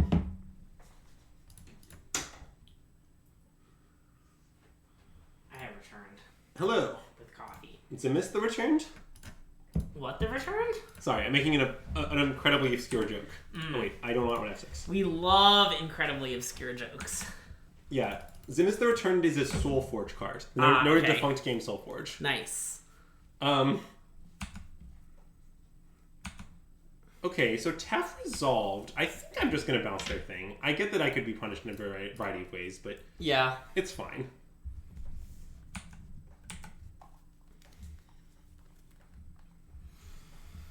So basically, what I like about this is it kind of puts them in this bind where they need to play a threat now and to look counter magic and kill my Tef, and it's kind of hard for them to do all of those things at once. Now, it turns out I don't have the threat to slam, but they don't know that. Oh my god, we only have 3 minutes? It's fine. Okay. I bet Chad is freaking out, huh? Oh, chat's always freaking out. Nice. I tanked for like a long time about whether to Solitude or Ragavon on like turn 2. Okay, yeah. And chat was on tilt. But that's fine. Chat loves to be on tilt. Yeah. Okay, this is bad now. Yep. Because I think now I am losing. I can afford to fetch some basics this. That's nice. That's nice. Freaking out about clock is the primary function of Twitch chat, yes. That is true. That's just accurate. Also, they're not going to Blood Moon right now because they don't have any islands. Correct. But we might as well fetch around a potential for future Blood Moon. Yeah. Being on tilt is a way of life, not a mood.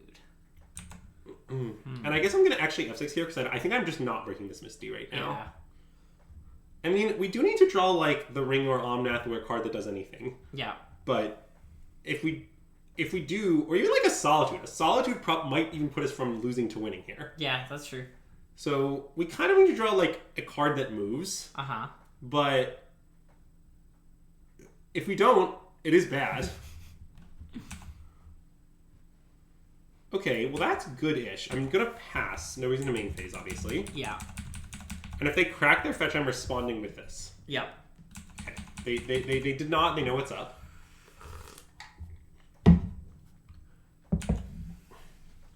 They are kind of flooding, and so are we. So the game is weird. Yep. I hope they're not about to slay Murktide. That would be very bad. That would be very bad. And let's see. I think I should maybe do this weirdly... No, I should do it. Never mind. That's too fancy. Okay. There's a chance that they, like, surveil into Delirium, but it's actually pretty hard because they have the easy types. Yeah. So, like, them countering the surveilling to Delirium is just a risk I'm going to have to take. Maybe I should have main phase to deny them the opportunity to connive, but I think it's pretty important to, like, spend the mana on their turn. Yeah. Crap. This is bad. The worst part is I have some problems where against Blood Moon.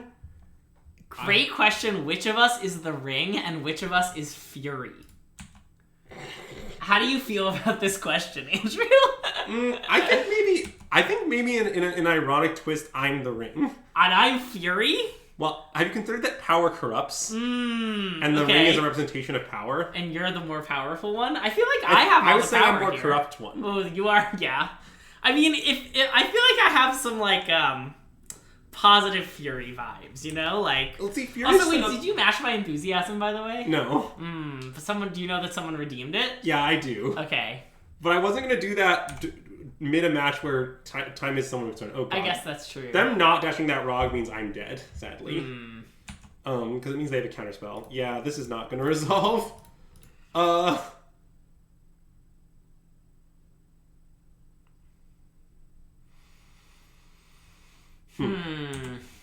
Well, Greg, we may have to be 1-3 in this league. That is not an impressive record. It's not, although I still think 4 color is very good. Yeah, I guess it is kind of late. Are we just gonna end it there? No, we can play a 5th match for the memes. Okay. Why wouldn't we? I love to play a 5th match for the memes.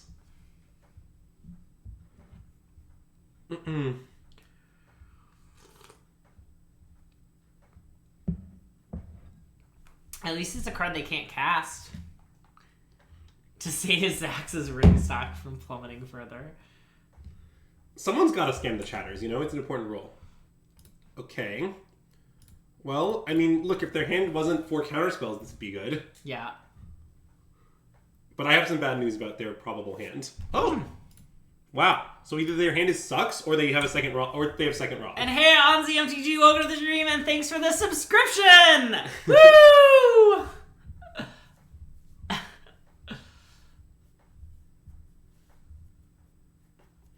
By the way, 2 minutes, by the way, chat. No problem. No problem. This is Corrupt Court Official's mom. Thanks, Armath. That's great. You're going to request I end the stream? Oh, God. You willing to sell these rings? That's the situation? If you're willing to sell the rings, Azax, I can ship them back. But I would probably play a 5th match otherwise.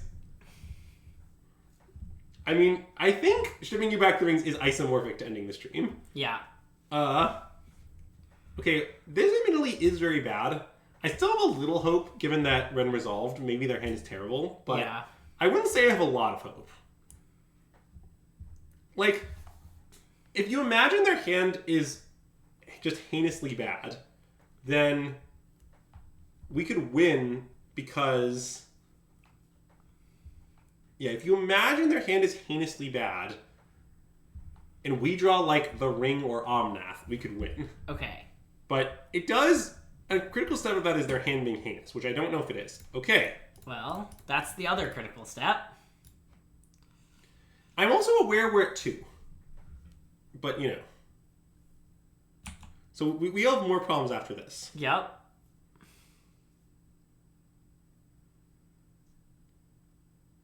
Okay, well, we're still prediction everything for this turn. That's true. So let's draw our card. Is land. I don't love how this is going. So we play an island. We have pro everything. So they presumably... Okay, if they had a counterspell, would they have countered the ring given they had Into the Fires? Maybe not. So we think that, like, perhaps they had a counterspell but chose not to cast it because they were like, you can draw a card, it's fine. Yeah. I mean, that's pretty reasonable. It's just that... Wait, but if they counter it, I'm like Dobbs. Yeah. And they have to know my other cards a blink. Okay, wait. I think maybe they don't have it. But... There is a free access token. Does that just cause the stocks on everything to crash? No, but it causes specifically Ring to crash. Okay, sure. The most expensive card. Yeah, well, it's just that the Ring's price isn't real. It's just like the supply was so limited. Yeah. All right, well, good beats. We sure died.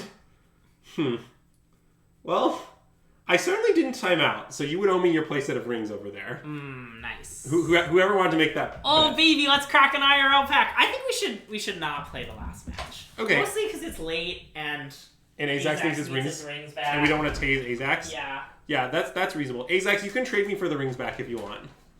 I'm gonna crack this Lord of the Rings pack. How exciting! Yeah, we sure lost a lot in this league, but Yeah. I still think 4 color is great, to be honest. Yeah. Also, you have to match my enthusiasm about something. I'm not sure how I feel about this stuff still. I would say I missed Spell Pierce a fair amount. I also missed. You'll have to drop from the league. I did. Okay. I really liked Spell Pierce, and I think playing Spell Pierce implies not playing Fury. So I think currently I prefer my other list. Okay. I think a big question I have, like, Fable looks pretty good in this event. Why Expanded Anatomy? I don't know. Alright, ready for this nice pack cracking? Why does Pierce imply no Fury? Because of the red count. Anzi, if you play Pierce, like, you only have the 2 Furies. Weird Bird, let's go! I love the Weird Bird. Basically, I think that limits you to 10 red cards, and I think 10 red cards is too few to reliably pitch Fury. I guess they can't really see what these cards are, but neither can I, so I'll start saying what they are when we get to the uncommons. Sorry, chat. Zach needs his rings back so he can sell them, and I borrowed the rings like Got everyone a nice else. Consul Silveration. Got a nice Legolas counter of kills. We've got a nice Rising of the Day with full art. That's kind of cool. And then our rare is Shadow of the Enemy. Noted bad card unlimited. Notice bad mythic. I bet this card is like commander playable or something. And then a cool swamp. Look at how cool this swamp is. Yeah, so I think as of now, I prefer this list. To be frank, chat, this is the list I streamed before.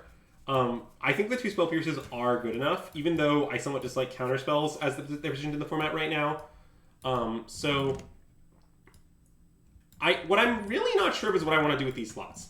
I'm kind of wondering after that experience if Nissa is just worse than Fable, even given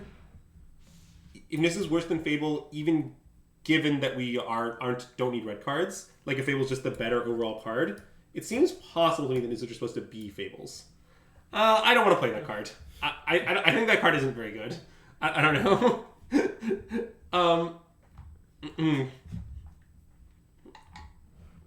I'm listening to your explanation, Anzi, but I'm more skeptical than anyone's ever been. Cosmic Rebirth? What does that card do? If this deck does pick up, I will probably add the second Elesh Norn to the sideboard somehow. Yeah. Not exactly sure how I'll fit it. I really like, honestly, my whole sideboard. Yeah. But I'll just pull teeth and cut something. You can cut the Crumble. Yeah, I could. No respect. But yeah, this is definitely the deck that I'm going to be playing in Modern for the foreseeable future, unless something substantially changes. I really think that the One Ring is obscene, and playing tons of removal and acceleration into the One Ring makes a lot of sense. Mm-hmm. I think counterspells are not great right now because of delayed Halfling, Teferi, etc. Yeah. So I like being counterspell light, a few to hit exactly the ring, but not going ham on them, which is what this list does. And I think you can manage the Living End matchup just through kind of natural gameplay, the ring, something that Spell Pierces, like, I don't think it's, like, the end of the world. You're certainly unfavored game 1, but I think you have enough sideboard hate to be favored. So overall, I'm not exactly sure what I'm afraid to play against when I play 4-color. Yeah. Which is a good place to be. And so, yeah, I think that's about going to do it for us. yeah, this is it for this week because it's Friday, but we'll be back on Monday, obviously. Maybe since it's been a while, I'll just pop up our schedule. This is when we stream, so we stream Monday, Tuesday, Wednesdays at night, Thursday, Fridays midday. So we hope you'll be back to check us out at a future stream next week. We'll be around on Monday. We're not quite sure. Maybe we'll be playing Pioneer. Maybe we'll be playing Modern. I guess Monday, Tuesday is the 4th of July. I guess it's possible on Tuesday because it's literal the 4th. We won't be streaming. Keep an eye on our Twitter. So Monday, I need to look at the LCQ schedule. There's a chance I'm going to need to demand we stream an LCQ. Oh, okay. I mean, that's probably fine. That might cause our schedule to be slightly weird next week. Yeah. Stay tuned. Stay tuned to Twitter, which is where when we have updates in our schedule, we post. Oh, is it not exclamation point Twitter? Is it exclamation point socials?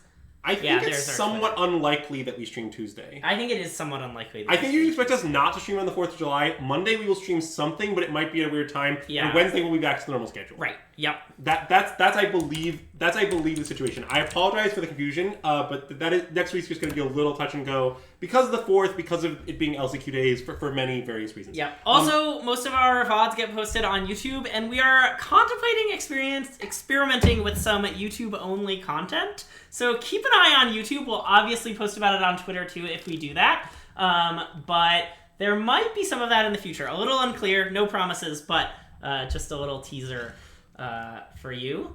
If you're on YouTube, give this video a like and subscribe. Thanks for watching. If you're on Twitch, I think we could just go here. That's fine. Or we could go, do you know this person? Oh, we should go there instead. We're going to go there instead. Okay, we're going to raid Young Dingo, who's about to play the Modern Challenge and let chat pick things. And so that kind of sounds fun. Noted scam expert Young Dingo. No idea if that's what he has on tap today or not. But yep. Yeah. But you can try and suggest that they play the ring because the ring's really good. Maybe the ring in scam. You can't do that. It's colorless. Doesn't pitch things. I guess that doesn't work, huh? But anyway, that's neither here nor there. But anyway, if you're on Twitch, go ahead and enjoy that stream. Otherwise, thanks so much for tuning in. See you on Monday, and System Magic out.